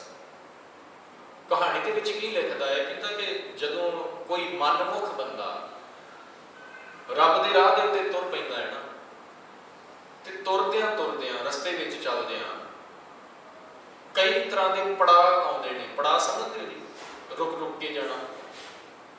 ਜਿਵੇਂ ਤੁਸੀਂ ਕੇਲ ਜਾਣਾ ਹੋਵੇ ਤੇ ਪਹਿਲਾਂ ਸਿੰਗਾਪੁਰ ਜਿਹੜਾ ਆਉਂਦਾ ਹੈ ਜੀ, ਇੱਥੇ ਕੀ ਜਿੱਥੇ ਵੁੱਡਲੈਂਡ ਤੋਂ ਅੱਗੇ ਤੁਸੀਂ ਉਹ ਤਵਾਸ ਲਿੰਕ ਜਿਹੜਾ ਅੱਗੇ ਕ੍ਰੋਸ ਕਰਕੇ ਜੇ ਵੀ ਆ ਗਏ, ਉੱਥੇ ਰੁਕੇ, ਚਲੋ ਚਾਹ ਪਾਣੀ ਪੀ ਲਈਏ ਘੁੱਟ। ਉੱਥੋਂ ਚਾਹ ਪਾਣੀ ਪੀ ਕੇ ਫਿਰ ਅੱਗੇ ਤੁਰ ਪੈਂਦੇ ਕਿ ਕੋਈ ਸ਼ਹਿਰ ਆ, ਚਲੋ ਇੱਥੇ ਰੁਕਦੇ ਆ ਥੋੜਾ ਜਿਹਾ ਰੈਸਟ ਕਰਦੇ ਚਾਹ ਪਾਣੀ, ਇਹਨੂੰ ਪੜਾ ਕਰ ਕਰਕੇ ਜਾਣਾ ਕਹਿੰਦੇ ਨੇ। ਤੇ ਉਹ ਕਹਿੰਦੇ ਜਿਹੜਾ ਚੱਲ ਪੈਂਦਾ ਹੈ ਨਾ, ਤੇ ਚੱਲਦਿਆਂ ਉਹਦੇ ਆਤਮਿਕ ਜੀਵਨ ਦੇ ਵਿੱਚ, ਸਪਿਰਿਚੁਅਲ ਲਾਈਫ ਦੇ ਵਿੱਚ ਕਈ ਤਰ੍ਹਾਂ ਦੇ ਪੜਾਅ ਆਉਂਦੇ ਨੇ। ਸਟਾਰਟ ਕਰਦੇ ਉਹਦੇ ਜੀਵਨ ਦੇ ਵਿੱਚ ਚੇਂਜ ਆਉਣਾ ਸ਼ੁਰੂ ਹੋ ਜਾਂਦਾ ਹੈ। ਹੱਥੋਂ ਹੱਥੀ ਪਾਈ ਹੈ, ਕਹਿੰਦੇ ਨਾਲ ਦੀ ਨਾਲ ਹੀ ਚੇਂਜ ਆਉਣਾ ਉਹਦੇ ਜੀਵਨ 'ਚ ਸ਼ੁਰੂ ਹੋ ਜਾਂਦਾ ਹੈ। ਤੇ ਐਸੀ ਵੀ ਸਟੇਜ ਉਹਦੇ ਜੀਵਨ ਦੇ ਵਿੱਚ ਆਉਂਦੀ ਹੈ, ਜੋ ਬੋਲਦਾ ਹੈ ਮੂੰਹ ਤੋਂ ਉਹ ਪੂਰਾ ਹੋ ਜਾਂਦਾ ਹੈ। ਕਹਿੰਦੇ ਉਹਨੇ ਚੱਲਣਾ ਸ਼ੁਰੂ ਕੀਤਾ, ਪਹਿਲੀ ਮੰਜ਼ਿਲ ਆਉਂਦੀ ਹੈ, ਬੜਾ ਵਧੀਆ ਉੱਥੇ ਰਹਿਣ ਨੂੰ ਕਹਿੰਦੇ ਮਕਾਨ ਬਣਿਆ ਪਿਆ, ਮਹਿਲ ਟਾਈਪ ਦਾ ਬਣਿਆ ਪਿਆ। ਜੋ ਬੋਲਦਾ ਹੈ, ਜੋ ਮੰਗ ਕਰਦਾ ਹੈ, ਉਹਨੂੰ ਉੱਥੇ ਮਿਲ ਜਾਂਦਾ ਹੈ। ਉੱਤੋਂ ਅੱਗੇ ਪਹੁੰਚਦਾ ਹੈ, ਅਗਲਾ ਜਿਹੜਾ ਮਹਿਲ ਉਹ ਪਹਿਲੇ ਨਾਲੋਂ ਵੀ ਜ਼ਿਆਦਾ ਖੂਬਸੂਰਤ ਹੈ, ਬਹੁਤ ਵਧੀਆ। ਤੇ ਹੁਣ ਉੱਥੇ ਉਹ ਬੋਲਦਾ ਨਹੀਂ ਹੈ, ਮਨ ਦੇ ਵਿੱਚ ਖਿਆਲ ਆਉਂਦਾ ਹੈ। ਖਿਆਲ ਆਉਣ ਤੋਂ ਬਸ ਖਿਆਲ ਆਇਆ, ਤੇ ਜੋ ਖਿਆਲ ਆਇਆ ਜਿਹਦੇ ਬਾਰੇ ਉਹ ਚੀਜ਼ ਆ ਗਈ। ਤੀਜਾ ਪੜਾਅ ਆਉਂਦਾ ਹੈ, ਉੱਥੇ ਜਾ ਕੇ ਉਹ ਖਿਆਲ ਵੀ ਨਹੀਂ ਆਉਂਦਾ ਉਹਦੇ ਮਨ ਦੇ ਵਿੱਚ, ਸਾਰੀਆਂ ਚੀਜ਼ਾਂ ਆਪਣੇ ਆਪ ਹੀ ਹੋਈ ਜਾ ਰਹੀਆਂ। ਸੋ ਇਹ ਪੜਾਅ ਨੇ ਆਤਮਿਕ ਜੀਵਨ ਦੇ, ਜਿਨ੍ਹਾਂ ਨੂੰ ਪਤੰਜਲੀ ਜੀ ਰਿੱਧੀਆਂ ਸਿੱਧੀਆਂ ਕਹਿੰਦੇ ਨੇ ਨਾ। ਇਹ ਗੁਰੂ ਸਾਹਿਬ ਕਹਿੰਦੇ ਪੜਾਅ ਆਉਂਦੇ ਨੇ ਜ਼ਿੰਦਗੀ ਦੇ ਵਿੱਚ। ਜਿਹੜਾ ਆਤਮਿਕ ਜੀਵਨ ਦੇ ਸਫ਼ਰ ਦੇ ਵਿੱਚ ਚੱਲ ਪੈਂਦਾ ਹੈ, ਉਹਦੇ ਨਾਲ ਇਹ ਸਭ ਕੁਛ ਹੁੰਦਾ ਹੈ। ਬਾਣੀ 'ਚ ਵੀ ਤੁਹਾਨੂੰ ਇਹਦੀਆਂ ਐਗਜ਼ਾਮਪਲਸ ਮਿਲਣਗੀਆਂ। ਜਦੋਂ ਗੁਰੂ ਸਾਹਿਬ ਕਹਿੰਦੇ ਨੇ ਜੋ ਮੰਗੈ ਠਾਕੁਰ ਆਪਣੇ ਤੇ ਸੋਈ ਸੋਈ ਦੇਵੈ। ਜਿਹੜਾ ਜੁੜਿਆ ਹੋਇਆ ਹੈ, ਜੇ ਉਹਨੇ ਕੁਝ ਮੰਗ ਰੱਖ ਦਿੱਤੀ ਮਾਲਕ ਦੇ ਅੱਗੇ, ਪੂਰੀ ਹੋ ਜਾਂਦੀ ਹੈ। ਗੁਰੂ ਅਮਰਦਾਸ ਮਹਾਰਾਜ ਦੇ ਜੀਵਨ ਦੇ ਵਿੱਚੋਂ ਘਟਨਾ ਤੁਹਾਨੂੰ ਸਾਰਿਆਂ ਨੂੰ ਯਾਦ ਹੈ ਕਿ ਗੁਰੂ ਬਣਨ ਤੋਂ ਪਹਿਲਾਂ ਇੰਨੀ ਕੁ ਤਾਕਤ ਆਤਮਿਕ ਜੀਵਨ ਦੇ ਸਫ਼ਰ ਦੇ ਵਿੱਚੋਂ ਪ੍ਰਾਪਤ ਹੁੰਦੀ ਹੈ। ਉਹਨੂੰ ਕਹਿੰਦੇ ਨੇ ਪੰਜਾਬੀ 'ਚ ਕਹਿੰਦੇ ਨੇ ਜੀ ਵਾਕ ਸਿੱਧੀ। ਵਾਕ ਸਿੱਧੀ ਦਾ ਮਤਲਬ ਹੁੰਦਾ ਹੈ ਕਿ ਜੋ ਬੋਲਿਆ ਉਹ ਪੂਰਾ ਹੋ ਗਿਆ। ਬਾਬਾ ਅਮਰਦਾਸ ਜੀ ਪਾਣੀ ਲੈ ਕੇ ਆ ਰਹੇ ਨੇ ਬਿਆਸ ਤੋਂ, ਤੇ ਇਹਨਾਂ ਦਾ ਪੈਰ ਟਕਰਾਉਂਦਾ ਹੈ ਨਾ ਜੀ, ਡਿੱਗਣ ਲੱਗਦੇ ਨੇ, ਸੰਭਾਲਦੇ ਨੇ ਆਪਣੇ ਆਪ ਨੂੰ। ਤੇ ਜਿਹੜੇ ਘਰ ਦੇ ਵਿੱਚ ਪਤੀ ਪਤਨੀ ਆਰਾਮ ਕਰਦੇ ਪਏ ਨੇ, ਸੁੱਤੇ ਪਏ ਨੇ, ਜੁਲਾਹਾ ਜਿਹੜੇ ਵੇਵਰਸ ਨੇ, ਉਹਦੀ ਪਤਨੀ ਕੀ ਕਹਿੰਦੀ, ਘਰ ਵਾਲਾ ਕਹਿੰਦਾ ਕੌਣ ਹੋ? ਪਤਨੀ ਕੀ ਕਹਿੰਦੀ ਹੈ? ਉਹ ਕਹਿੰਦੀ ਅਮਰੂ ਨੇ ਥਾਵਾਂ ਹੁਣ ਆਏ। ਤੇ ਬਾਬਾ ਅਮਰਦਾਸ ਜੀ ਉਹ ਕੀ ਕਹਿੰਦੇ? ਕਹਿੰਦੇ ਕਮਲੀਏ, ਬਸ ਕਮਲੀਏ ਮੈਂ ਨਿਥਾਵਾਂ ਨਹੀਂ, ਮੈਨੂੰ ਥਾਂ ਮਿਲ ਗਿਆ। ਉਹ ਬੰਦਾ ਘਰ ਵਾਲਾ ਸਵੇਰ ਜਦੋਂ ਦਿਨ ਚੜ੍ਹਦਾ ਤੇ ਉਹ ਆਪਣੀ ਘਰ ਵਾਲੀ ਨੂੰ ਲੈ ਕੇ ਤੇ ਅੰਗਦ ਸਾਹਿਬ ਮਹਾਰਾਜ ਦੇ ਕੋਲ ਪਾਤਸ਼ਾਹ ਜੀ ਆ ਘਟਨਾ ਹੋਈ। ਸੋ ਜੋ ਚੱਲਦਾ ਹੈ ਨਾ ਜੀ, ਉਹਦੇ ਨਾਲ ਇਹ ਸਭ ਕੁਝ ਹੁੰਦਾ ਹੈ, ਉਹਦੇ ਕੋਲ ਇਹ ਸਭ ਕੁਝ ਆਉਂਦਾ ਹੈ, ਵਿਖਾਵਾ ਨਹੀਂ ਕਰਦਾ। ਸੋ ਇਸੇ ਕਰਕੇ ਭਾਈ ਸਾਹਿਬ ਜੀ ਵੀ ਇੱਥੇ ਕਹਿੰਦੇ ਨੇ ਹੱਥੋਂ ਹੱਥੀਂ ਪਾਈ ਹੈ ਭਗਤ ਜੋਗ ਕੀ ਪੂਰ ਕਮਾਈ। ਜਿਹੜਾ ਭਗਤੀ ਦੇ ਵਿੱਚ, ਜਿਹੜਾ ਬੰਦਗੀ ਦੇ ਵਿੱਚ ਜੁੜ ਜਾਂਦਾ ਹੈ ਨਾ, ਤੇ ਉਹ ਬੰਦਗੀ ਦਾ ਪੂਰਾ ਫਲ ਕਹਿੰਦੇ ਪਰਮਾਤਮਾ ਦੇ ਦਿੰਦਾ। ਥੋੜਾ ਜਿਹਾ ਜਪਿਆ ਹੋਇਆ ਨਾਮ ਵੀ, ਥੋੜੀ ਕੀਤੀ ਹੋਈ ਬੰਦਗੀ ਵੀ ਗੁਰੂ ਸਾਹਿਬ ਕਹਿੰਦੇ ਵੇਸਟ ਨਹੀਂ ਦੇ ਜਾਂਦੀ। ਇੱਕ ਤਿਲ ਨਹੀਂ ਭੰਨੈ ਘਾਲੇ। ਤਿਲ ਪਤਾ ਨਾ ਜੀ, ਸੈਸਮੇ ਸੀਡ ਛੋਟਾ ਜਿਹਾ ਹੁੰਦਾ। ਗੁਰੂ ਸਾਹਿਬ ਕਹਿੰਦੇ ਜੇ ਇੰਨੀ ਕੌਮੀ ਤੁਸੀਂ ਭਗਤੀ ਕਿਤੇ ਬੰਦਗੀ ਕਰ ਲਈ ਹੈ ਨਾ ਭਾਵਨਾ ਦੇ ਨਾਲ, ਤੁਹਾਡੀ ਉਹ ਵੀ ਵੇਸਟ ਨਹੀਂ ਜਾਣੀ, ਉਹ ਵੀ ਨਹੀਂ ਜੇ ਵੇਸਟ ਜਾਣੀ। ਹੱਥੋਂ ਹੱਥੀ ਪਾਈ ਹੈ ਭਗਤ ਜੋ ਕੀ ਪੂਰ ਕਮਾਈ, ਨਾਮ ਦਾਨ ਇਸ਼ਨਾਨ ਸੁਭਾਈ। ਕਹਿੰਦੇ ਪਰ ਕੰਡੀਸ਼ਨ ਕੀ ਹੈ ਭਗਤੀ ਦੀ? ਕੰਡੀਸ਼ਨ ਇਹ ਹੈ ਕਿ ਤੂੰ ਉਹ ਭਗਤੀ, ਉਹ ਬੰਦਗੀ ਪ੍ਰੇਮ ਦੇ ਨਾਲ ਕਰ। ਸੁਭਾਈ ਦਾ ਮਤਲਬ ਹੁੰਦਾ ਜੀ ਪ੍ਰੇਮ ਦੇ ਨਾਲ, ਨਿਹਕਾਮ ਹੋ ਕੇ, ਡਿਜ਼ਾਇਰਲੈਸ ਹੋ ਕੇ ਬੰਦਗੀ ਕਰ। ਬੰਦਗੀ ਇਸ ਕਰਕੇ ਨਾ ਕਰ ਕਿ ਮੈਨੂੰ ਆਹ ਫਲ ਮਿਲ ਜਾਏ, ਪਰਮਾਤਮਾ ਨੂੰ ਯਾਦ ਇਸ ਕਰਕੇ ਨਾ ਕਰ ਕਿ ਮੇਰਾ ਆਹ ਕੰਮ ਬਣ ਜਾਏ। ਉਹਨੂੰ ਪਿਆਰ ਦੇ ਨਾਲ ਯਾਦ ਕਰ, ਨਿਹਕਾਮ ਹੋ ਕੇ। ਗੁਰੂ ਅਰਜਨ ਸਾਹਿਬ ਦਾ ਬਚਨ ਆਪਣਾ ਸੁਖਮਨੀ ਸਾਹਿਬ ਦੇ ਵਿੱਚ ਪੜ੍ਹਦੇ ਹਾਂ ਜੀ ਆਪਾਂ, ਸੇਵਾ ਕਰਤ ਹੋਏ ਨਿਹਕਾਮੀ ਤਿਸ ਕਾ ਹੋਤ ਪ੍ਰਾਪਤ ਸੁਆਮੀ। ਕਹਿੰਦੇ ਤੂੰ ਡਿਜ਼ਾਇਰਲੈਸ ਹੋ ਕੇ ਕਰਦਾ ਸੀ ਉਹਨੂੰ ਯਾਦ, ਉਹਦੀ ਬੰਦਗੀ। ਦੁਨੀਆ ਦੀਆਂ ਚੀਜ਼ਾਂ ਤੇ ਛੱਡ ਤੈਨੂੰ ਉਹਨੇ ਹੀ ਮਿਲ ਜਾਣਾ। ਤਿਸ ਕਾ ਹੋਤ ਪ੍ਰਾਪਤ ਸੁਆਮੀ, ਤੂੰ ਰੱਬ ਨੂੰ ਹੀ ਪਾ ਲਏਗਾ ਜੇਕਰ ਡਿਜ਼ਾਇਰਲੈਸ ਹੋ ਕੇ ਕਰਦਾ। ਭਾਈ ਗੁਰਦਾਸ ਜੀ ਵੀ ਇਹੀ ਗੱਲ ਸਮਝਾਉਂਦੇ ਨੇ, ਕਹਿੰਦੇ ਨਾਮਦਾਨ ਇਸ਼ਨਾਨ ਸੁਭਾਈ, ਜੇਕਰ ਤੂੰ ਬੰਦਗੀ ਕਰੇ। ਤੇ ਮੇਨ ਤੌਰ ਤੇ ਤਿੰਨ ਚੀਜ਼ਾਂ ਹੁੰਦੀਆਂ ਨੇ ਨਾ ਜੀ, ਤੀਰਥਾਂ ਤੇ ਇਸ਼ਨਾਨ ਕਰਨਾ, ਦਾਨ ਕਰਨਾ, ਨਾਮ ਜਪਣਾ। ਕਹਿੰਦੇ ਜੇਕਰ ਬੰਦਗੀ ਕਰੇ ਉਹਦੇ ਵਿੱਚ ਇਹ ਸਭ ਕੁਝ ਆ ਜਾਣਾ। ਪਰ ਬੰਦਗੀ ਕਹਿੰਦੇ ਪਿਆਰ ਦੇ ਨਾਲ ਕਰੇ, ਭਾਵਨਾ ਦੇ ਨਾਲ, ਨਿਹਕਾਮ ਹੋ ਕੇ ਕਰੇ। ਜਦੋਂ ਇਸ ਤਰੀਕੇ ਦੇ ਨਾਲ ਕਰੇਗਾ ਸਭ ਕੁਝ ਪਾ ਲਏਗਾ। ਸੋ ਇਹ ਭਾਈ ਗੁਰਦਾਸ ਜੀ ਨੇ ਗੁਰਮਤਿ ਦੀ ਗੱਲ ਵੀ ਸਮਝਾ ਦਿੱਤੀ ਹੈ, ਤੇ ਨਾਲ ਦੀ ਨਾਲ ਉਹਨਾਂ ਨੇ ਪਤੰਜਲੀ ਰਿਸ਼ੀ ਦੇ ਯੋਗ ਸ਼ਾਸਤਰਾਂ ਦਾ ਜ਼ਿਕਰ ਵੀ ਕੀਤਾ। ਵਿਸ਼ੇਸ਼ਕ ਦੇ ਵਿੱਚ ਕਣਾਦ ਰਿਸ਼ੀ ਜੀ ਕਹਿੰਦੇ ਪਦਾਰਥ ਹੀ ਸਭ ਕੁਝ ਨੇ, ਜਿਨ੍ਹਾਂ ਨੂੰ ਪਦਾਰਥਾਂ ਦਾ ਗਿਆਨ ਮਿਲ ਗਿਆ ਮੋਕਸ਼ ਹੋ ਗਏ, ਮੋਕਸ਼ ਪ੍ਰਾਪਤ ਹੋ ਗਿਆ ਜੀ ਉਹਨਾਂ ਨੂੰ। ਪਤੰਜਲੀ ਜੀ ਕਹਿੰਦੇ ਜਿਨ੍ਹਾਂ ਨੇ ਯੋਗ ਸਾਧਨਾ ਕਮਾ ਲਈ ਉਹ ਸਮਾਧੀ ਵਿੱਚ ਪਹੁੰਚ ਗਏ, ਉਹ ਸਿੱਧ ਹੋ ਗਏ। ਪਰ ਭਾਈ ਗੁਰਦਾਸ ਜੀ ਕਹਿੰਦੇ ਕਿ ਜਿਸ ਨੇ ਪਰਮਾਤਮਾ ਦੀ ਬੰਦਗੀ ਕਰ ਲਈ ਉਹ ਮੁਕਤ ਹੋ ਗਿਆ। ਮੈਂ ਮੁਕਤ ਲਫ਼ਜ਼ ਯੂਜ਼ ਜ਼ਰੂਰ ਕਰ ਦਿੱਤਾ ਹੈ, ਪਰ ਬਾਣੀ ਦਾ ਇੱਕ ਵਚਨ ਨਾਲ ਹੀ ਯਾਦ ਆ ਗਿਆ। ਉੱਥੇ ਪਤਾ ਕੀ ਕਹਿੰਦੇ ਨੇ ਗੁਰੂ ਸਾਹਿਬ? ਕਹਿੰਦੇ ਜਿਹੜਾ ਬੰਦਗੀ ਦੇ ਵਿੱਚ ਜੁੜਿਆ ਹੋਇਆ ਹੈ ਨਾ, ਉਹ ਮੁਕਤੀ ਵੀ ਨਹੀਂ ਚਾਹੁੰਦਾ, ਉਹ ਮੁਕਤੀ ਵੀ ਨਹੀਂ ਚਾਹੁੰਦਾ। ਰਾਜ ਨਾ ਚਾਹੋ ਮੁਕਤ ਨਾ ਚਾਹੋ ਮਨ ਪ੍ਰੀਤ ਚਰਨ ਕਮਲਾ। ਕਹਿੰਦੇ ਮਾਲਕ ਮੈਨੂੰ ਨਾ ਰਾਜ ਚਾਹੀਦਾ ਨਾ ਮੈਨੂੰ ਮੁਕਤੀ ਚਾਹੀਦੀ, ਚਾਹੀਦਾ ਕੀ ਹੈ? ਮੈਂ ਤੇਰੀ ਯਾਦ ਵਿੱਚ ਹਮੇਸ਼ਾ ਜੁੜਿਆ। ਮੁਕਤ ਬੱਪੜੀ ਭੀ ਗਿਆਨੀ ਤਿਆਗੇ।